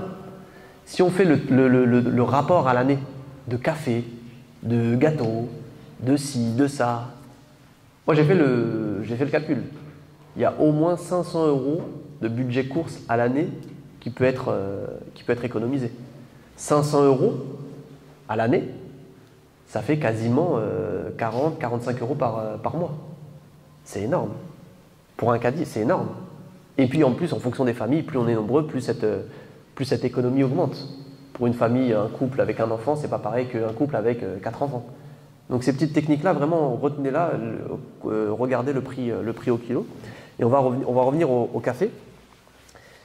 Qui a souffert du café, là, de fait de ne pas en avoir bu là, pendant le mois de Ramadan? Les maux de tête, les migraines, tous les jours. Premier jour, après c'est passé. Exactement, il faut réduire progressivement. Je vais vous expliquer pourquoi. Avant, moi je pensais que ceux qui disaient non, moi quand j'ai pas de café, je suis pas bien, je pensais du non, mais arrête, c'est faux. En fait non, c'est physiologique, ça s'explique.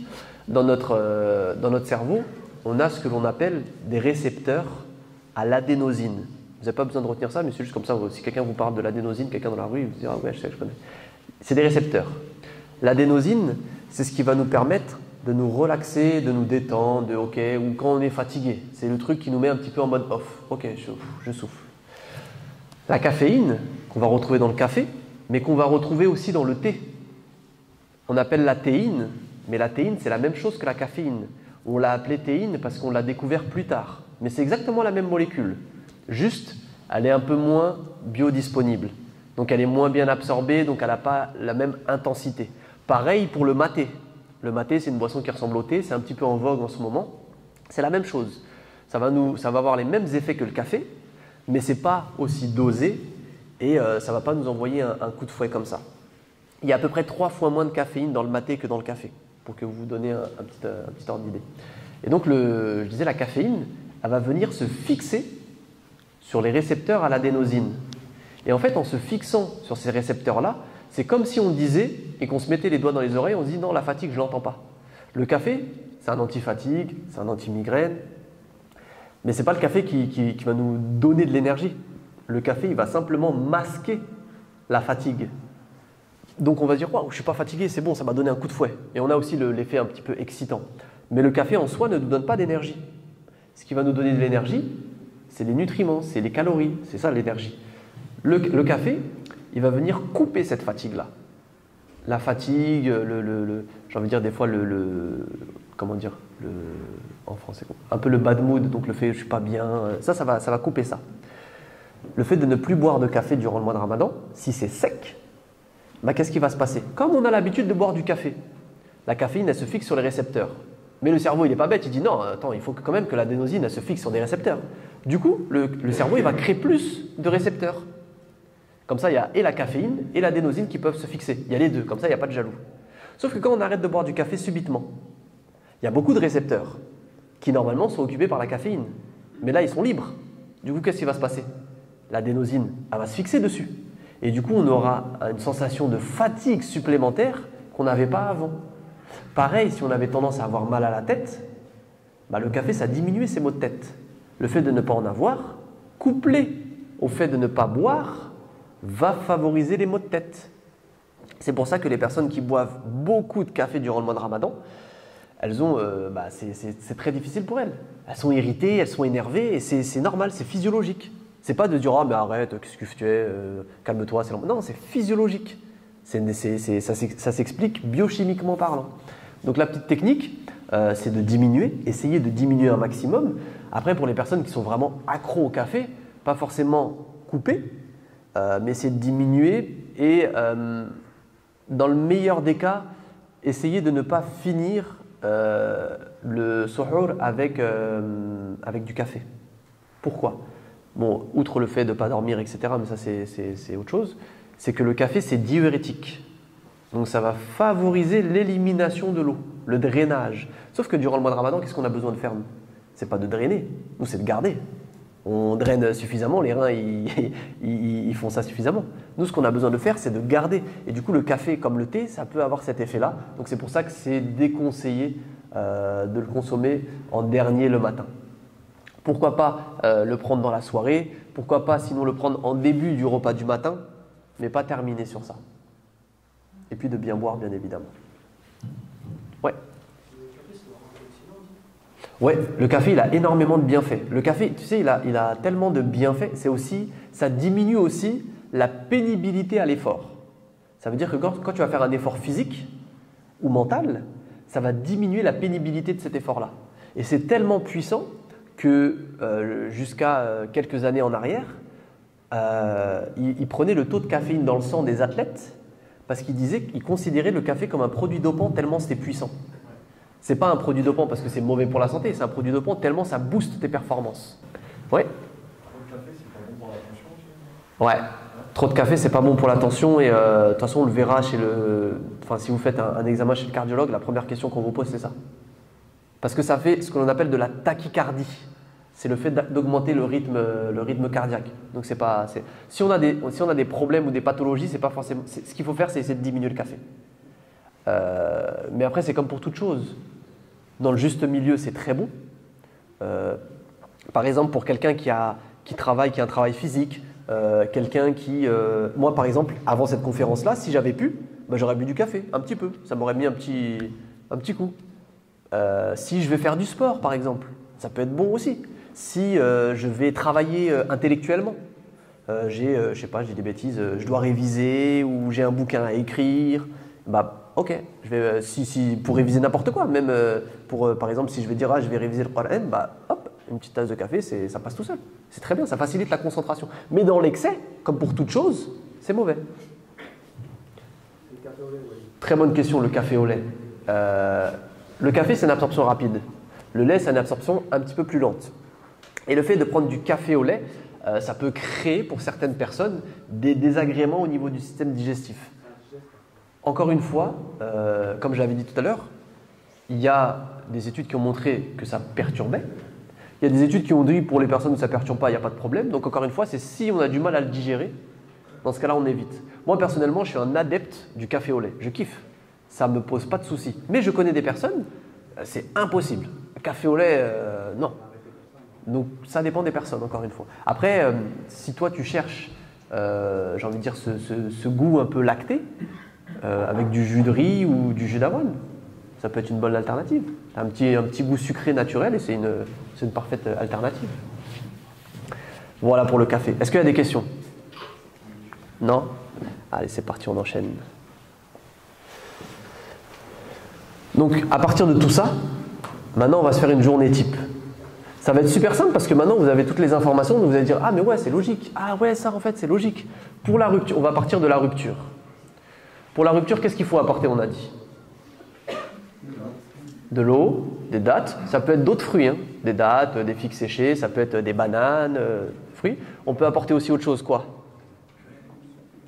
Ouais, une soupe, harira, shorba, ou même d'autres soupes, hein, soupe miso, tout ce que vous voulez, pour avoir l'apport en eau, l'apport en glucides, donc l'énergie avec les fruits, pour avoir des électrolytes, minéraux, calcium, magnésium, potassium. Ça va être très intéressant. On attend un petit peu, 10-15 minutes. Ensuite, on fait notre repas. Dans le repas, il va falloir apporter plusieurs choses. Ouais, les pâtes, ça fait partie de quelle famille? Les féculents, exactement. Et les féculents, il n'y a pas que les pâtes. Il n'y a pas que le pain, du riz, quoi d'autre? Des légumineuses, merci beaucoup. Les légumineuses, lentilles, haricots rouges, pois chiches. Ça, c'est magnifique. Ça, il y a du fer, il y a des protéines de bonne qualité, il y a des fibres. C'est génial. Les légumineuses, c'est génial. Donc, il faut nous apporter des féculents, soit par des pâtes, soit on peut l'apporter par du riz, par du quinoa, par des pommes de terre, par des patates douces, par des lentilles, des haricots rouges, du maïs, par exemple. Donc, on peut apporter une source de féculents. La technique toute bête, pour savoir les quantités. Parce que des fois, ils vont dire « Oui, moi, je pèse pas, combien, etc. » On ne se prend pas la tête. On prend une assiette classique. Là, pour le mois de Ramadan, on divise l'assiette en deux. Une moitié, on met féculents. Un quart, on met la source de protéines. Et l'autre quart, on met des légumes. Pourquoi pour les féculents? Ça va nous apporter de l'énergie. Après, j'ai dit la moitié. Si on a un plus petit appétit, on peut diminuer cette part. Mais pourquoi? C'est une technique très simple et ça fonctionnera toujours. Comme ça, vous n'avez pas besoin de vous casser la tête à dire « Attendez, il faut que je pèse. » Non, il n'y a pas besoin de peser. Avec cette technique-là, c'est très simple. Donc les féculents, ça va nous apporter de l'énergie. Ça va nous permettre de refaire le plein d'énergie, ça va nous apporter des fibres, ça va nous apporter des minéraux. Ensuite, on a la source de protéines dont on a parlé tout à l'heure. Source de protéines, on peut apporter quoi? Des œufs, du poisson, de la viande. On peut apporter, je ne sais pas si vous connaissez. Comment? Pois chiches qui sont apportés avec les légumineuses. C'est pour ça que c'est intéressant parce que ça nous apporte. Il y a plus de. Après, c'est une protéine qui est végétale, donc elle est un petit peu moins bonne de qualité que animale, mais il y a plus de protéines dans les lentilles que dans certaines viandes. Je répète, il y a plus de protéines dans les lentilles et haricots rouges que dans certaines viandes. Pourtant, quand on regarde le prix au kilo, c'est beaucoup moins cher. Donc pour les personnes qui ont un petit budget, mais qui veulent quand même bien manger, parce que la viande ça coûte cher, ça peut être une excellente alternative. Donc on a dit les féculents pour l'apport d'énergie, on a dit les protéines, on a dit des œufs, on a dit du poisson, on a dit de la viande. Ouais, exactement. On va pouvoir apporter, mais ça rentrera pas dans le, ça va pas rentrer dans le tiers que j'ai dit dans l'assiette. Parce que sinon ça fera trop, parce que ça reste gras quand même. On en parlera juste après. Mais dans les amandes, il y a aussi beaucoup de protéines. Les amandes, les noisettes, les pistaches, les cacahuètes, il y a énormément de protéines. C'est très bon pour la santé. Donc, on a dit tout ça, poisson, œufs, viande. Je ne sais pas si vous connaissez, c'est le tempeh. En Indonésie, ils en mangent beaucoup. C'est du soja un petit peu fermenté. C'est très bon. Donc, on peut apporter ça. Il y a énormément de choses. Et puis, toutes les viandes sont bonnes. Attention à ne pas surconsommer les viandes qui sont très grasses, type bourguignon, enfin les viandes qu'on met dans le tagine, quoi, le paleron, etc. Plutôt essayer de favoriser les viandes qui sont maigres, mais pareil aussi les volailles. On peut manger du poulet, des cuisses de poulet, du dos de poulet, enfin on peut tout manger dans le poulet. On peut apporter ça, pareil, la quantité, on ne se casse pas la tête à peser. On prend un tiers de l'assiette et on met sa viande ou sa portion de protéines dedans. Les légumes, tous les légumes sont bons. Tous. Il n'y a pas un légume qui est meilleur. Non, la carotte c'est sucré. Non, c'est un légume, c'est bon. Attention par contre, maïs, pommes de terre, Ce n'est pas des légumes, c'est des féculents. Ça apporte autant que des pâtes. Mais sinon, tous sont bons. Et ce qu'on a dit tout à l'heure, attention au mode de cuisson. Si je fais des haricots verts mais qui baignent dans l'huile, en vrai c'est comme si je mange des frites. Bon, c'est pas pareil, mais au niveau calories, c'est presque pareil. Donc attention aussi au mode de cuisson là-dessus. Donc on a notre assiette. Qu'est-ce qu'on fait après? On peut ajouter une cuillère à soupe d'huile pour l'assaisonnement. Soit de l'huile d'olive, soit de l'huile de colza. On peut mettre l'huile que l'on souhaite. On peut ajouter des épices. Le curcuma, par exemple, c'est excellent contre le cancer. Le paprika, pareil. On peut mettre toutes les épices que l'on veut. Attention au sel. Mais le piment aussi, c'est bon pour la santé si on le digère bien. Donc voilà, comment faire pour faire une bonne assiette après la rupture? On prend son assiette, on la divise en 3. La moitié, et puis après on fait en fonction de nos besoins, c'est des féculents. Féculents, riz, pâtes, quinoa, blé, lentilles, haricots rouges, pommes de terre, patates douces, purée, tout ça, féculents. Une source de protéines, viande, poisson, œufs, soja, tempeh, tout ce qu'on veut. Et les légumes après. Et on ajoute ce que l'on veut. Des oignons, de l'ail, des herbes, du thym, de la coriandre. On met ce que l'on veut en plus. Donc ça, c'est parfait pour le repas après la rupture. On peut faire une collation dans la soirée, vers les coups de 23h, minuit, mais ce n'est pas obligatoire. Pour les personnes qui ont un gros appétit ou qui se dépensent plus, qui ont des plus grands besoins, on peut faire une collation. Et là, ça va être intéressant de mettre ce que l'on appelle les fruits oléagineux. Noix, cacahuètes, pistaches, etc. Pourquoi? Parce qu'on va retrouver dedans autant de protéines que dans la viande. On va retrouver des fibres, on va retrouver des minéraux, on va retrouver aussi une substance qui va diminuer les migraines. On va retrouver aussi du bon gras avec les oméga 3. Mais attention à la quantité, parce que la moitié c'est du gras. Donc ça veut dire que si je prends genre 3 poignées, ça va nous faire quasiment 100 grammes. Si c'est la moitié de gras, ça nous fait 50 grammes de gras. Ça nous fait presque 500 calories. Sans compter les calories des protéines. Parce que les protéines apportent aussi des calories, c'est pour ça qu'il ne faut pas en consommer en excès. Mais là, c'est super intéressant de prendre des fruits oléagineux. Noix, cacahuètes, pistaches, etc. C'est super intéressant aussi, si on les digère bien, de prendre des produits laitiers. Là, ça peut être intéressant. Pourquoi? Parce que dans les produits laitiers, on va avoir des caséines. Les caséines, c'est des protéines qui sont à diffusion lente.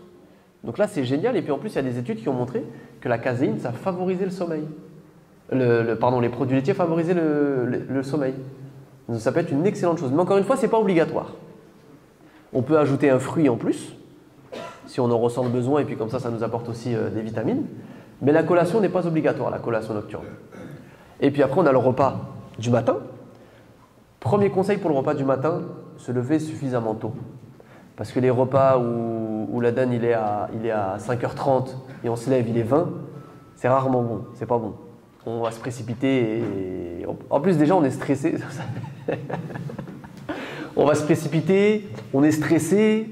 Du coup, si on est stressé, notre organisme aussi, on va pas bien digérer, on risque d'avoir des reflux.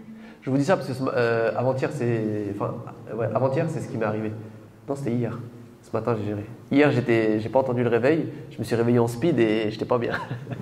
Mais prendre le temps. La première chose, prendre le temps. Prendre le temps et qu'est-ce qu'on peut manger? Qu'est-ce qu'il va falloir apporter? Et bien exactement la même chose qu'au repas. Il va falloir apporter une source de féculents parce que c'est l'énergie sur le long terme. Une source de protéines pour pouvoir tenir la journée. Et on peut apporter des légumes. Mais bon, c'est un peu bizarre de manger des légumes le matin. Mais on apportera des fruits pour avoir l'apport de fibres. Et comment est-ce qu'on traduit ça par des aliments? Le matin, ça dépend des personnes. Mais on peut prendre des œufs. On peut prendre le repas de la veille. On peut faire ce que l'on appelle des porridge. Donc on met avec de l'avoine ou avec des céréales et on les met avec de l'eau. On peut le mettre au micro-ondes et ça nous fait une sorte de pâte et c'est super bon et ça tient encore. On peut prendre des tartines de pain par exemple. On peut prendre, ou du moins s'orienter, moi c'est ce que je conseille, vers des petits déjeuners qui sont salés. Parce que les petits déjeuners sucrés, le problème, c'est comme leur nom l'indique, c'est qu'il y a beaucoup de sucre dedans. Il n'y a pas beaucoup de protéines et l'énergie qu'on va avoir, ça va faire comme avec les granolas. On va manger un paquet mais il ne va rien se passer du tout. Ça ne va pas nous tenir au corps. Et en plus de ça, on peut avoir l'hypoglycémie qui est réactionnelle derrière, donc le coup de barre derrière parce qu'on a fait un pic d'insuline, et on aura faim dans la journée et ce ne sera pas bon. Notre organisme, il va pas pouvoir tenir, on ne va pas avoir la même énergie, parce que ce n'est pas le fait de dire oui, non, en fait, je n'ai pas beaucoup mangé, c'est pas grave, c'est le fait de dire oui, mais si je suis fatigué, je ne vais pas pouvoir faire ma journée comme je le voulais.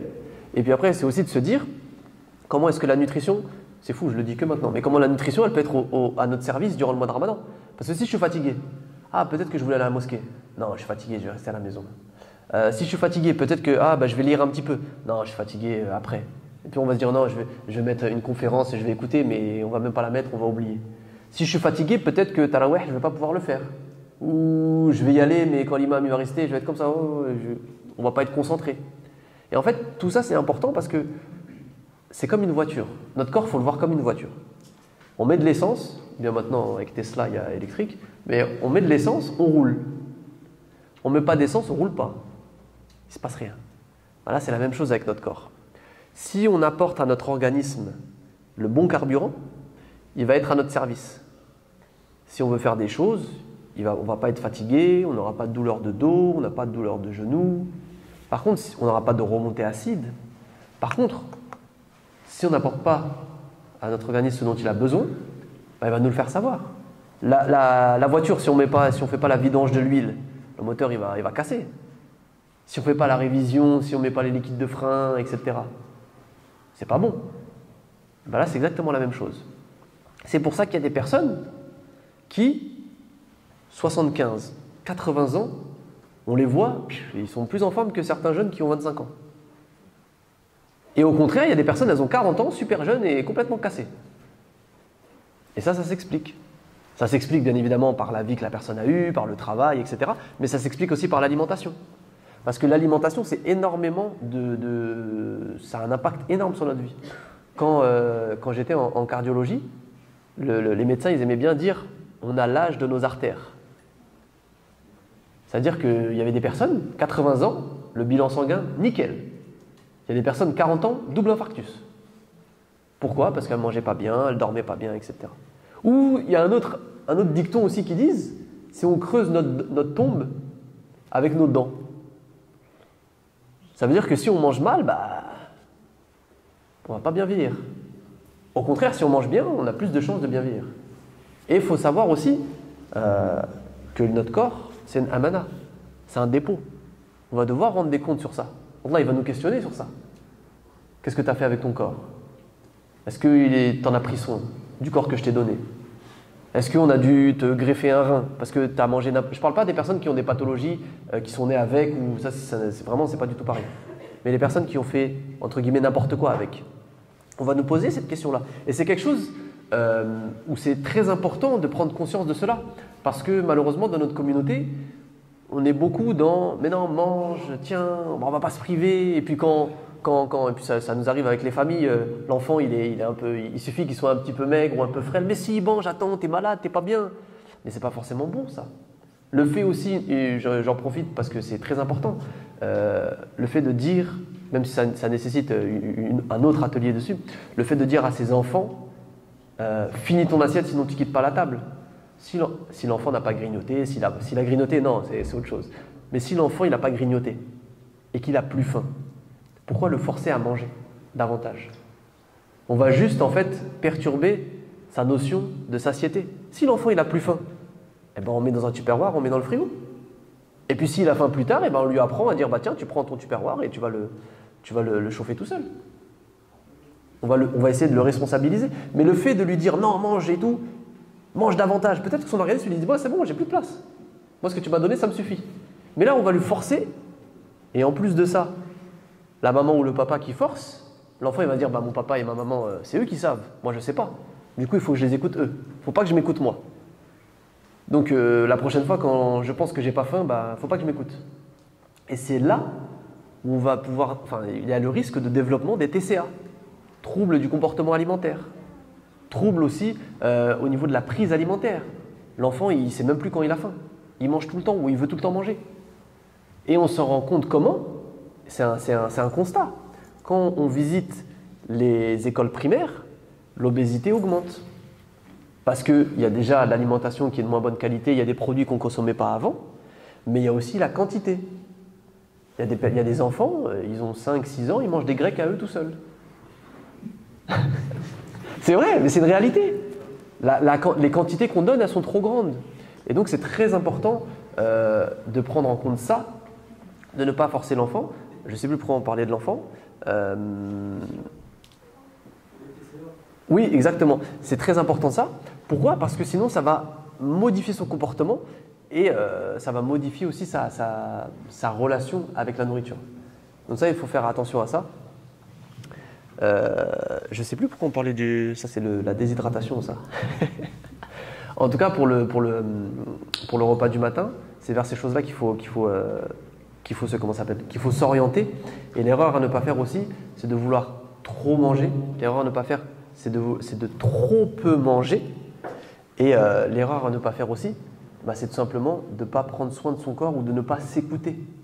Le soir, au repas, je vous dis ça parce que ça m'est réveillé hier.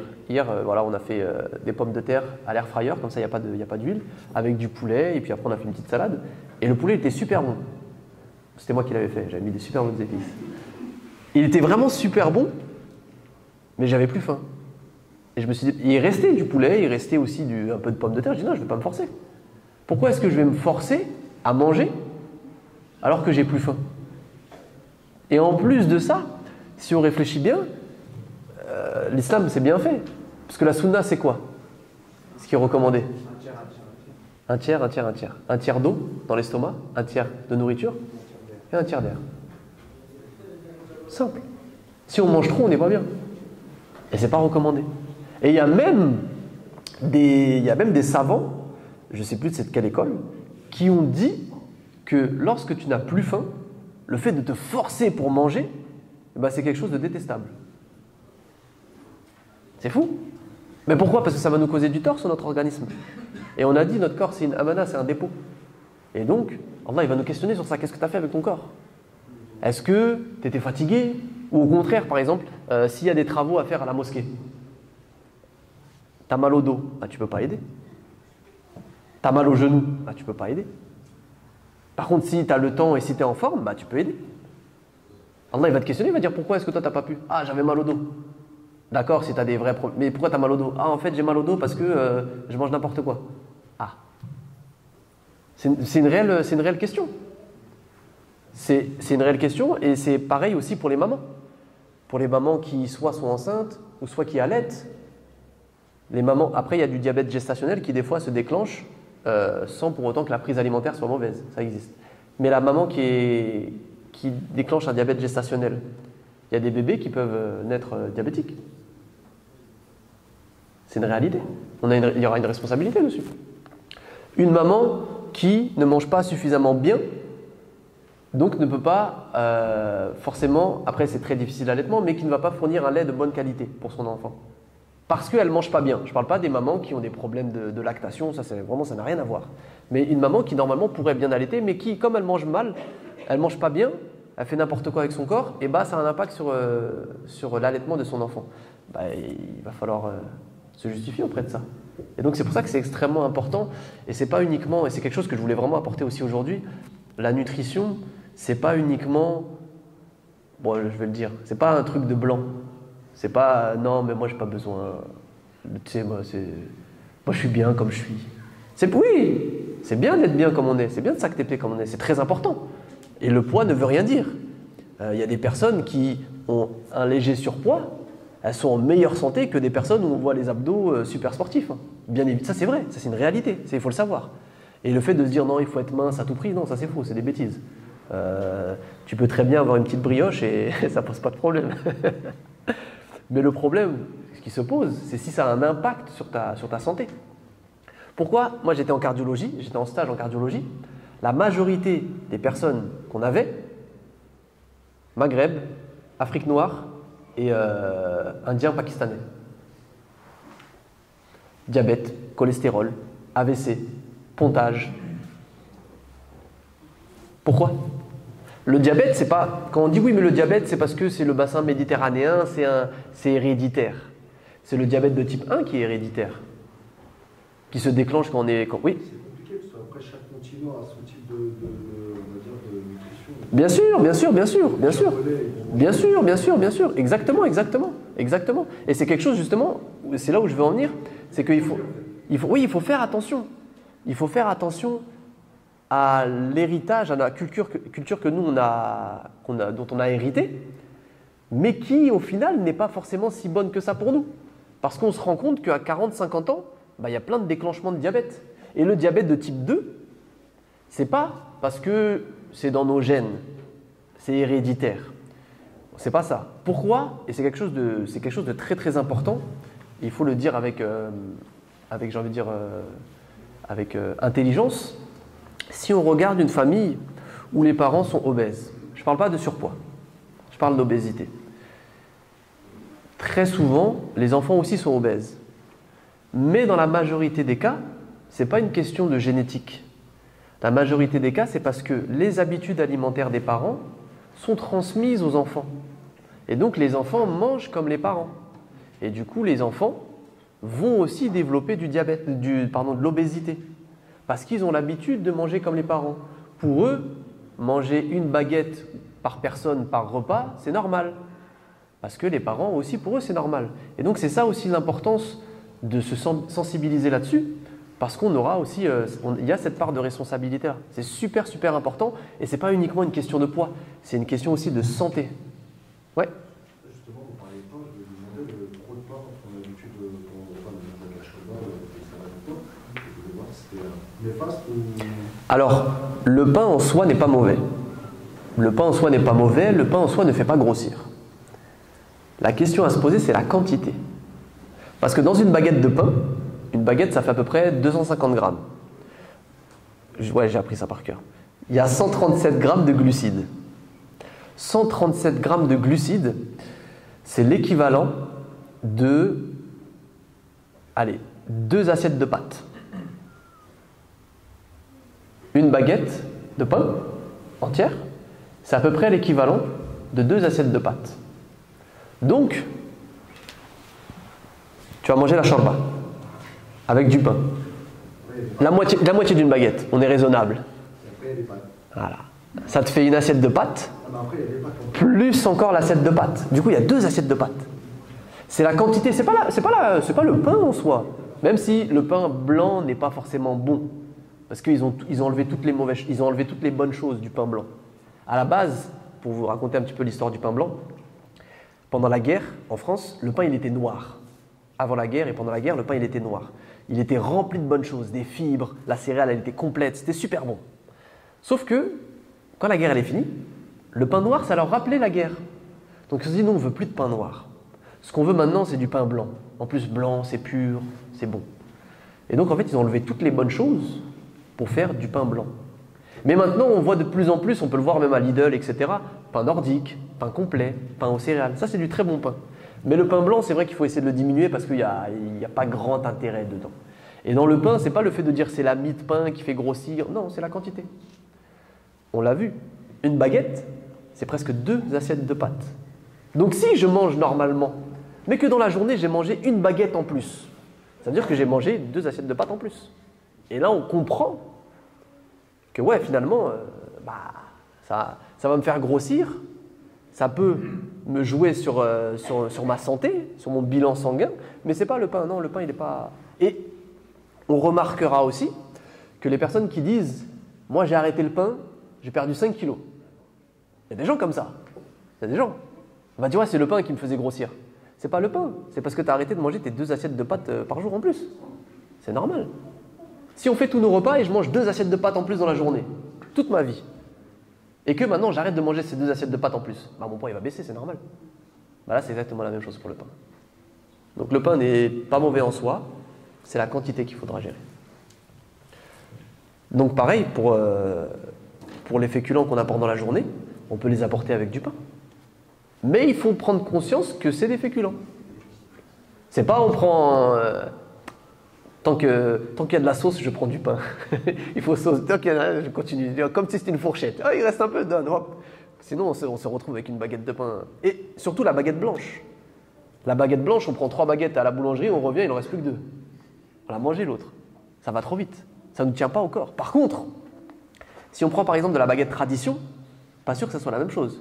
Tradition, ça tient au corps. Et donc là, on voit que c'est plus intéressant. Ça marche pour le pain?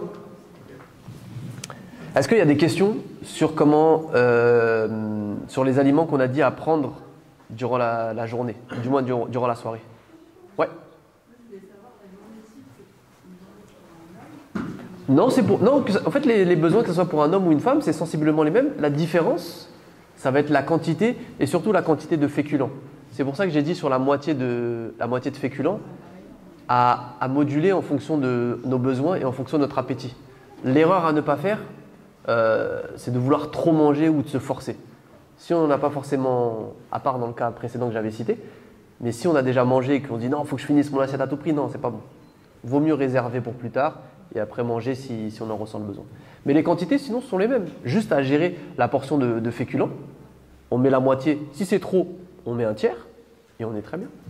Non, en fait, parce que c'est en temps normal, je ne sais pas pour en avoir, mais normalement c'est un tiers. Normalement oui. Pourquoi? Parce qu'on a un petit déjeuner, un déjeuner et un dîner et qu'il y a cette proximité de la prise alimentaire. Tandis que là, on va avoir à peu près 15 heures où on ne va pas manger. Donc c'est pour ça. Ouais. Vous parliez de la quantité de féculents à prendre. Vous n'avez pas parlé de la façon de les cuire, notamment les pâtes. Ouais. Je pense que la cuisson des pâtes, par exemple, al dente, ça va beaucoup plus caler.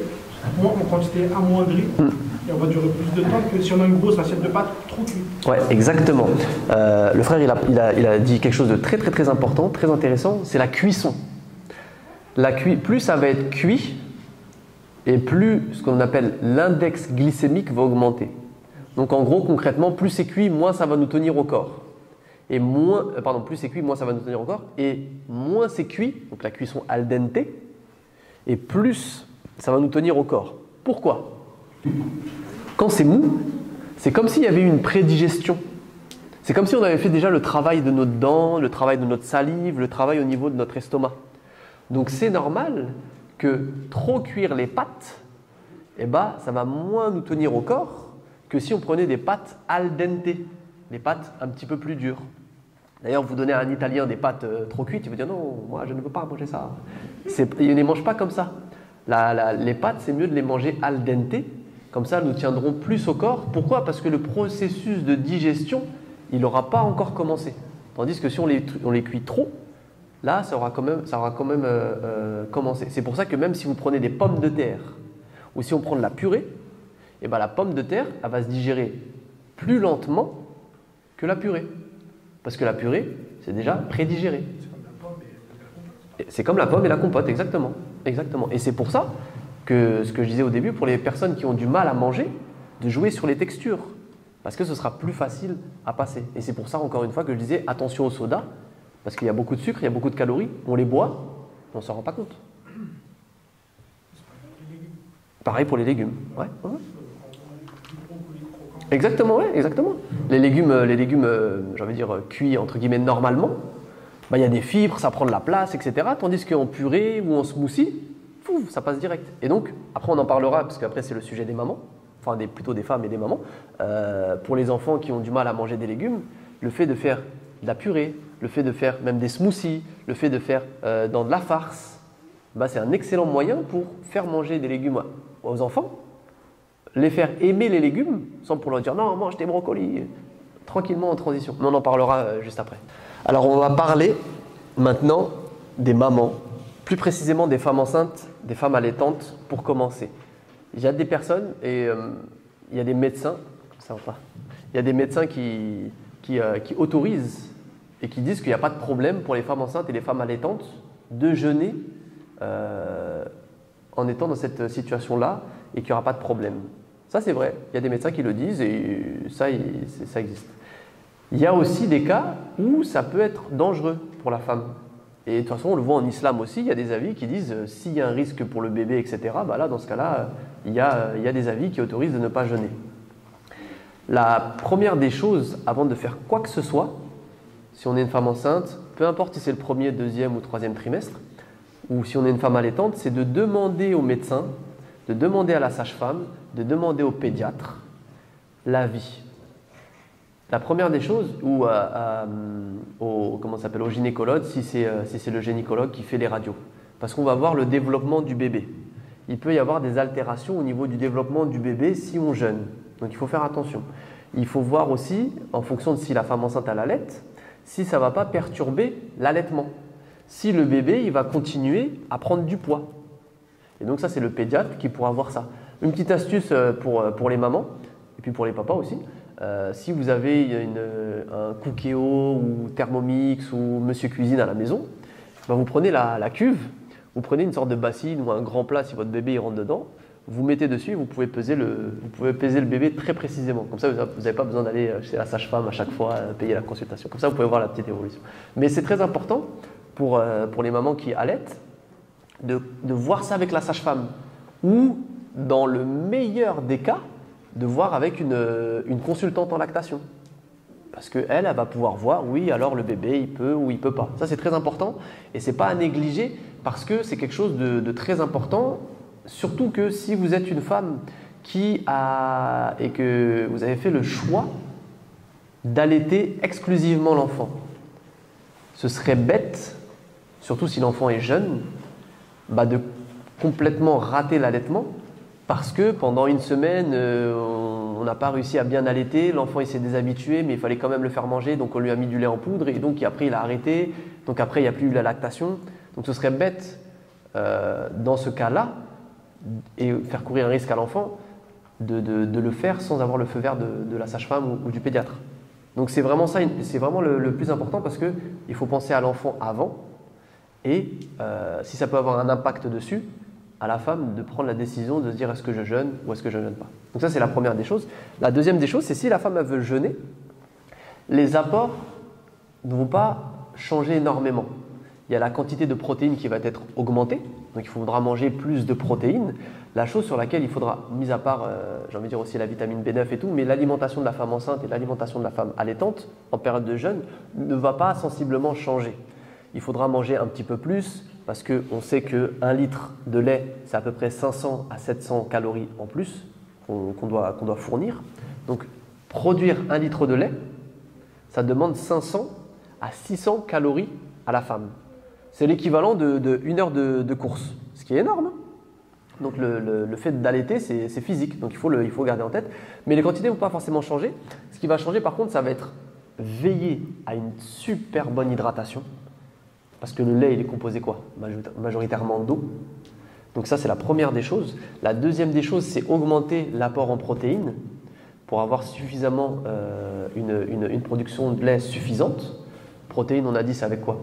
Viande, poisson, œufs, produits laitiers, légumineuses, lentilles, haricots rouges, etc. Favoriser pour les femmes pour les femmes allaitantes, les infusions qui favorisent la lactation, à base de fenugrec, par exemple. À base de fenugrec, il y a quoi dedans exactement? J'ai oublié la compo exacte, mais en tout cas c'est fenugrec majoritairement. Il y a aussi le gingembre. Favoriser les aliments qui améliorent la lactation, comme l'avoine aussi par exemple, ça peut être très bon. En plus on a parlé de l'avoine, c'est ultra complet, ça apporte des fibres, c'est super bon. Donc il y a tous ces aliments-là qu'il faudra favoriser pour la femme enceinte et pour la femme allaitante. Est-ce qu'il y a des questions jusque-là? Non. Ensuite, il y a le cas, et ce cas-là, malheureusement, il est toujours délaissé. Donc, messieurs aussi, il faudra dire ça à vos femmes. Le cas de la femme qui a ses menstrues. Alors, ça dépend des personnes, ça dépend des femmes. Les menstrues, ça dure entre 1 jour et, dans, entre guillemets, le pire des cas, 7 jours. Ça peut être long.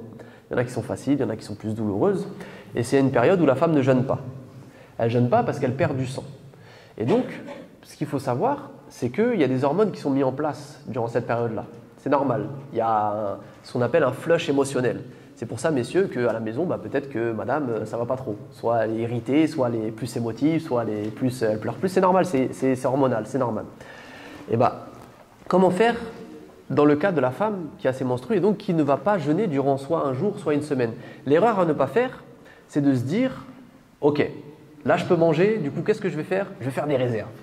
Je vais manger, je vais profiter, je vais faire des réserves. Ça, c'est une erreur à ne pas faire. Pourquoi? Parce que le corps, il s'est habitué à jeûner. Donc, il y a des voies métaboliques qui ont été mises en place. Il y a notamment la néoglucogenèse, il y a notamment la cétogenèse. D'ailleurs, la cétogenèse, c'est la production des corps cétoniques. Et les corps cétoniques, ils sont évacués, ils sont détoxifiés par les poumons. Et c'est pour ça que quand on jeûne, on a une mauvaise haleine. On a une mauvaise haleine parce que c'est les corps cétoniques qui sont produits durant le jeûne, qui sont évacués par les poumons et donc qui sortent par la bouche. Donc on a beau se brosser les dents 1 milliard de fois, ça ne change rien, on aura toujours cette mauvaise haleine-là, c'est normal. Donc pour la femme enceinte, qui a ses menstrues, elle est rentrée dans son corps s'est habitué au jeûne. Maintenant, ça a pris 2, 3, peut-être une semaine à se mettre en place, et boum, il y a les menstrues, en fonction de à quel moment est-ce qu'elle a ses menstrues. Ça veut dire qu'elle va manger normalement, ça va couper complètement ce rythme-là. Ça veut dire qu'elle va reprendre un autre rythme. Elle va devoir rejeûner, elle va devoir reprendre un autre rythme. Du coup, c'est 3 fois plus difficile pour son organisme de s'habituer. Donc, il faut faire attention à ça. C'est pour ça que je dis, essayez de garder une continuité. Je dis toujours essayer de garder une continuité parce que c'est jamais facile. Enfin, c'est facile pour nous les hommes de dire oui, il faut faire ci, il faut faire ça, parce que nous, on ne connaît pas ça. C'est facile de dire ça, mais il faut essayer dans le meilleur des cas. La femme, c'est normal. Il va y avoir des moments où elle aura plus faim, il y a des moments où elle a envie de grignotage, c'est normal, c'est hormonal, c'est comme ça, c'est normal. J'ai envie de dire, on n'y peut rien, on n'a pas de contrôle là-dessus. Par contre, il y a des choses qui peuvent diminuer ces pulsions-là, ces envies-là, et puis aussi toutes ces émotions, soit d'énervement, soit de tristesse, soit de stress, ou les 3 à la fois. Il y a des choses qui peuvent diminuer ça. Par exemple, les fleurs d'hibiscus, le fameux bissap, ça diminue les douleurs de règles et ça diminue aussi le syndrome prémenstruel. Donc le fait de ne pas être bien, le fait aussi des fois d'avoir des maux de tête, etc. Donc ça diminue. Le fait de consommer du zinc, du magnésium et de la vitamine B6, le zinc, on va les trouver dans les viandes rouges, la vitamine B6, on va les trouver dans les céréales, le magnésium, on va les trouver dans les légumes, on va les trouver aussi dans l'eau, et puis on peut les trouver aussi sous forme de compléments alimentaires. Ça va diminuer toutes ces complications-là. Donc ça peut être intéressant. Et du coup, comment faire pour la femme qui a ses menstrues? Les conseils que je donne, c'est le petit déjeuner, de le prendre jusqu'à maximum 9 heures. Essayez de le prendre avant 9 heures.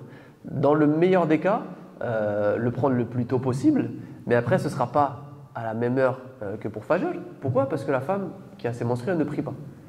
Du coup, la consigne, c'est avant 9 heures. Dans le meilleur des cas.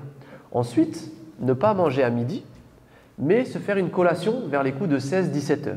Encore une fois, c'est essayer de faire ça, parce que ça, c'est les recommandations, mais on sait que dans la réalité des cas, ça ne se passe pas pareil. Ce n'est pas la même chose, on a envie de grignoter, etc. Donc, essayez au maximum de respecter ces conseils-là. Donc, faire une collation vers 16-17 heures, une collation avec une source de protéines, par exemple des produits laitiers, par exemple des fruits oléagineux, avec des fruits aussi pour avoir un apport en électrolytes, en magnésium notamment, et après suivre le repas classique de rupture et le repas du soir. Ça, c'est le meilleur des conseils que je puisse donner. Après, bien évidemment, c'est essayer de le suivre. Parce que ça ne se passe pas toujours de la meilleure des manières. Des fois, il y a des craquages, c'est normal, c'est hormonal. Mais voilà, maximum le petit déjeuner à 9 heures. Ensuite, en fait, comme si c'était une sorte de jeûne intermittent. Ensuite, on a notre collation vers 16-17 heures, légère, juste pour avoir un apport, pour compenser les pertes que l'on va avoir suite au menstru. Et ensuite, faire notre repas de rupture pour garder le rythme et le repas avec la famille après. Et bien évidemment, hydratation plus. Ça, c'était les conseils pour la femme qui avait ses menstrues. Est-ce qu'il y a des questions là-dessus? Non? Pas de questions. T'as pas reçu de questions par SMS. Donc ça, c'était pour les femmes. Et ensuite, pour les enfants. Pour les enfants, il y a plusieurs cas de figure. Pour les enfants qui sont prépubères, où il n'y a pas l'obligation de jeûner, mais qui veulent quand même jeûner, laissez-les jeûner.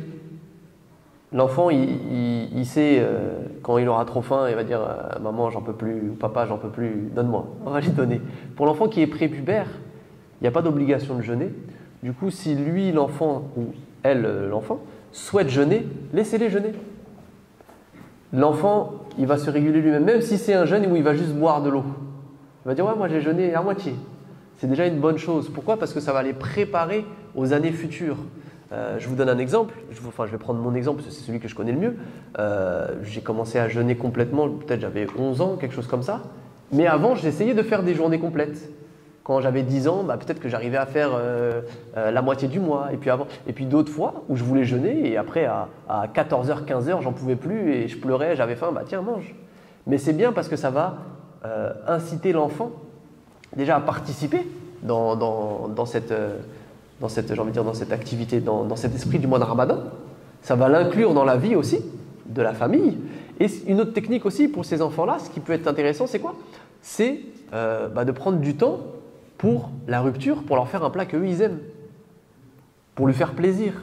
L'enfant il n'a pas mangé toute la journée ou il a fait un effort, et de le récompenser et de le valoriser aussi. De pas forcément, parce que l'erreur à ne pas faire, c'est de dire non mais il est petit, non il est petit, et puis après quand c'est le temps de jeûner, allez tu jeûnes maintenant. Et Miskin il a jamais jeûné, il a jamais essayé, il sait même pas ce que c'est, et après c'est difficile. Et justement après on le met face à l'obligation, ah non tu vois si tu casses ton jeûne. Et donc petit à petit l'accompagner, ça peut être une bonne chose. Et après pour les enfants, même en âge de jeûner, communiquer avec l'enfant. Parce que même si un enfant il est en âge de jeûner, peut-être que physiologiquement, ce jeûne-là, ça ne va pas lui faire du bien. Donc toujours avoir cet échange et de dire voilà, comment tu te sens, de contrôler au niveau, t'as pas la tête qui tourne, t'as pas de nausée, t'as pas de vomissement. Parce qu'un enfant, c'est assez particulier. S'il sait que les parents ils sont fiers ou qu'ils le valorisent parce qu'il jeûne, même si l'enfant il est HS, KO, il est à 2 doigts de tomber dans les pommes, il va dire non, t'inquiète pas, ça va. Parce qu'il veut voir cette reconnaissance dans les yeux des parents. Et du coup, c'est important d'avoir cette communication-là et ce retour de comment tu te sens, comment ça va ta tête, est-ce que t'as pas des nausées, t'as pas la tête qui tourne. Ça, c'est important d'avoir ce genre de retour. Et après, les conseils que je vais avoir avec les enfants, ne pas être trop dur avec eux. Donc s'ils veulent manger du curry, on peut leur manger du curry. Mais essayer de contrôler aussi la qualité des aliments qu'on va leur donner. Parce que les enfants, ils ne sont pas comme nous, ils ne sont pas développés encore. Ils ont leurs hormones en fait, qui ne sont pas développées. Un exemple tout bête, et puis maintenant on peut le constater. Pourquoi les enfants de maintenant, on les voit, ils sont tous grands, ils ont tous de la barbe, ils sont tous costauds, mais ils sont tous fatigués. Tous. Des 14 ans, pareil que moi, on dirait il a mon âge. Ou dans un autre cas aussi, et ça c'est quelque chose il faut en prendre conscience. Les jeunes filles maintenant, elles sont développées comme des femmes. Elles ont 13 ans, elles sont développées comme des femmes. Pourquoi? Parce qu'il y a les hormones aussi qui ont changé. Et ces hormones-là, elles viennent d'où? Elles viennent de l'alimentation, mais plus précisément desquelles? Notamment de l'alimentation industrielle. Et on sait qu'on retrouve des additifs qui sont des perturbateurs endocriniens, des perturbateurs hormonaux. Pourquoi est-ce qu'avant, on n'entendait pas parler du SOPK, syndrome des ovaires polykystiques? C'est quelque chose qu'on n'entendait pas, ça. Il y avait 1 ou 2 personnes. Maintenant, c'est très répandu. Pourquoi? L'alimentation d'aujourd'hui. Pourquoi est-ce qu'avant, on n'entendait pas parler du gluten, intolérance au gluten? C'est pas du jour au lendemain, tout le monde a développé un gluten. Non, c'est pas ça. C'est pas parce que c'est à la mode. Non. C'est l'alimentation d'aujourd'hui qui a changé. Pourquoi est-ce qu'avant, on n'entendait pas forcément parler de l'intolérance des produits laitiers? Parce qu'on ne surconsommait pas les produits laitiers avant. Et parce qu'ils n'ajoutaient pas des protéines de lait, du lactose, etc. Donc il y a toutes ces choses à prendre en compte. Et pour l'enfant, justement, essayer un maximum de vérifier la qualité de l'alimentation qu'on va lui donner. Et c'est pas parce que, malheureusement, on l'a habitué à manger des céréales, à manger des gâteaux, qu'on ne peut pas le déshabituer. Mais il faut que ça soit progressif. On ne peut pas venir et lui imposer, lui dire « Maintenant c'est comme ça, t'aimes pas les légumes, tu vas les manger ». Moi, ça se passait comme ça. Tu quittes pas la table, j'ai resté toute l'après-midi sur la table, la cuisine, j'ai pas fini mon assiette. C'est pas comme ça en fait qu'on va les éduquer dans le bon chemin. C'est des techniques, par exemple, si l'enfant n'aime pas les légumes, pourquoi pas? Peut-être que c'est la forme qu'il n'aime pas. Ou peut-être c'est ce qu'on appelle juste la néophobie. La peur du nouveau. Non, j'aime pas ces légumes-là. Mais peut-être t'as même pas goûté. Ouais, mais non. Parce que c'est peut-être la forme qui est pas bonne. Peut-être que en faisant une purée, en mélangeant avec de la purée, en mélangeant avec un aliment qu'il aime bien, en faisant une farce, en faisant un gratin, peut-être que l'enfant il aimera plus. Peut-être en jouant avec les épices, en changeant la texture, en changeant la couleur, en mettant un petit peu. Et il dira, ah, c'était trop bon. Ah, bah tu savais que dedans, il y avait du brocoli. Ah bon, j'avais même pas senti. Ah, bah j'aime bien le brocoli finalement. Et hop, comme ça, on débloque des choses. Je dis ça parce que c'est des ateliers que je faisais avec les mamans. Et c'est des petites astuces à mettre en place et qui se disent, ah ouais, finalement, ça marche. Mais rentrer dans un conflit et de dire, bah, on change nos habitudes maintenant, on fait comme ci, on fait comme ça ne fonctionnera jamais. Et encore une fois aussi, la meilleure des éducations, la meilleure manière de faire, c'est par l'exemple. Si vous mangez bien, si vous mangez les légumes, si on dit à l'enfant, non, toi, bois pas de coca, mais que sur la table, il y a les coca pour les adultes, on va se dire, bah, c'est pas juste. Pourquoi eux, ils ont le droit, moi, j'ai pas le droit? Pourquoi ils me disent, faut pas manger ça, et eux, ils mangent? Et du coup, ça, c'est très important aussi d'avoir cette notion d'exemple par rapport à l'alimentation et de prendre vraiment soin des enfants parce que c'est le moment où ils se développent et que l'alimentation, enfin, c'est par l'alimentation qu'ils grandissent. C'est par l'alimentation qu'ils se développent. On voit même pour les bébés, le bébé, il prend 1 kilo presque toutes les 2 semaines. L'enfant, il est comme ça peut-être à 4-5 ans, et comme ça, il double de taille par l'alimentation. Les os, ils se forment. Le système immunitaire, le système hormonal, il y a énormément de choses. Le cerveau, il se développe. Le cerveau humain, il est pas mature. Je ne sais plus si c'est jusqu'à 21 ou 25 ans. Mais en tout cas, entre 21 et 25 ans, le cerveau humain, il n'est pas mature. C'est-à-dire qu'il se construit encore. Tu n'es pas encore mature. Faut pas trop d'écran. C'est fou. Donc il faut faire vraiment attention à ça et voir ça dans un ensemble et de se dire que c'est une manière aussi de prendre soin de son corps et que c'est une manière aussi de vivre sa spiritualité en respectant ce qu'on nous a donné et en ne se faisant pas de mal. Et moi, ça m'a fait plaisir de faire cette conférence avec vous. J'espère que vous avez pris autant de plaisir que moi. C'est quelque chose que je voulais vraiment faire depuis longtemps, surtout dans cette mosquée-là qui est la mosquée de où j'ai grandi, et de mettre aussi l'importance de la nutrition, de bien manger, de bien dormir, de faire aussi une activité physique pour prendre soin de son corps et de pas uniquement se dire c'est pour perdre du poids ou c'est pour avoir des muscles ou c'est pour machin. Non, c'est pas du tout ça, c'est beaucoup plus profond, c'est beaucoup plus important et pareil aussi pour notre spiritualité, c'est beaucoup plus fort. Une personne, par exemple, qui va au Hajj, si elle doit faire le Hajj et qu'elle a des douleurs aux genoux, des douleurs aux articulations, elle aura plus de difficultés qu'une personne qui n'a pas ces douleurs-là. Pareil pour aider à la mosquée, pareil pour aider à la maison, pareil aussi dans l'apprentissage. Les oméga 3, ça joue au niveau de la mémoire. C'est pour ça qu'on dit le poisson, c'est bon pour la mémoire. Il y a énormément de choses, il y a énormément de difficultés qui peuvent être évitées grâce à l'alimentation et ce serait bête de passer à côté tout simplement. Ouais. Une question d'une personne elle a perdu plus de 20 kilos en 3 mois, comment elle peut stabiliser son poids? C'est énorme. 20 kilos en 3 mois, c'est énorme. Comment stabiliser son poids? Parce que dans la famille ça va être intéressant pour une personne. Le frère il a posé une question, c'est pour les personnes. Il y a une personne qui a perdu 20 kilos en 3 mois. Comment faire pour stabiliser son poids? Le premier conseil que je vais donner, c'est déjà d'être accompagné au niveau psychologique. Ça veut dire que accompagner cette personne pour que justement elle ne soit pas terrorisée par le fait de manger. Parce que ça existe, hein. Il y a le fait de trop manger, mais il y a le fait aussi de trop peu manger, d'avoir peur de manger et de se sous-alimenter. Donc la première des choses, ça va être d'être suivi, d'être accompagné au niveau, j'ai envie de dire, c'est comme un coaching alimentaire, un coaching mental. Il y a des sophrologues qui sont très bien pour ça. De revoir aussi sa notion de corps. Si je vais manger, qu'est-ce que cet aliment va faire à mon corps? Mon corps il a changé, j'ai perdu 20 kilos, il y a des choses qui vont changer. Tout ça, ça va être extrêmement important. Et puis après, ça va être tout simplement sur une base de calculer ses besoins énergétiques et d'essayer de coller à ces besoins énergétiques-là.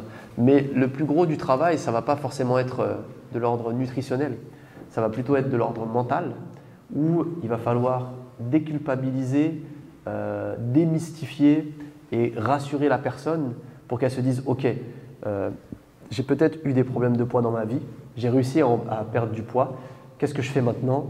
Je suis terrorisé de la nourriture ou peut-être que ça va me faire grossir. » La rassurer sur ça et lui faire comprendre qu'elle peut manger tel aliment sans crainte, sans qu'elle reprenne son poids et qu'elle a besoin de manger aussi pour être en bonne santé. Donc nutritionnellement, c'est pas ce qu'il y aura de plus dur, juste à calculer ses besoins énergétiques, mais après ça va être de l'ordre du psychologique. Barakallahu fikoum pour votre attention. Encore une fois, j'espère que ça vous a apporté des choses, que vous allez mettre ça en place. Et moi, ça m'a fait extrêmement plaisir de faire cette conférence-là avec vous. Salam alaikum wa rahmatullahi wa barakatuh.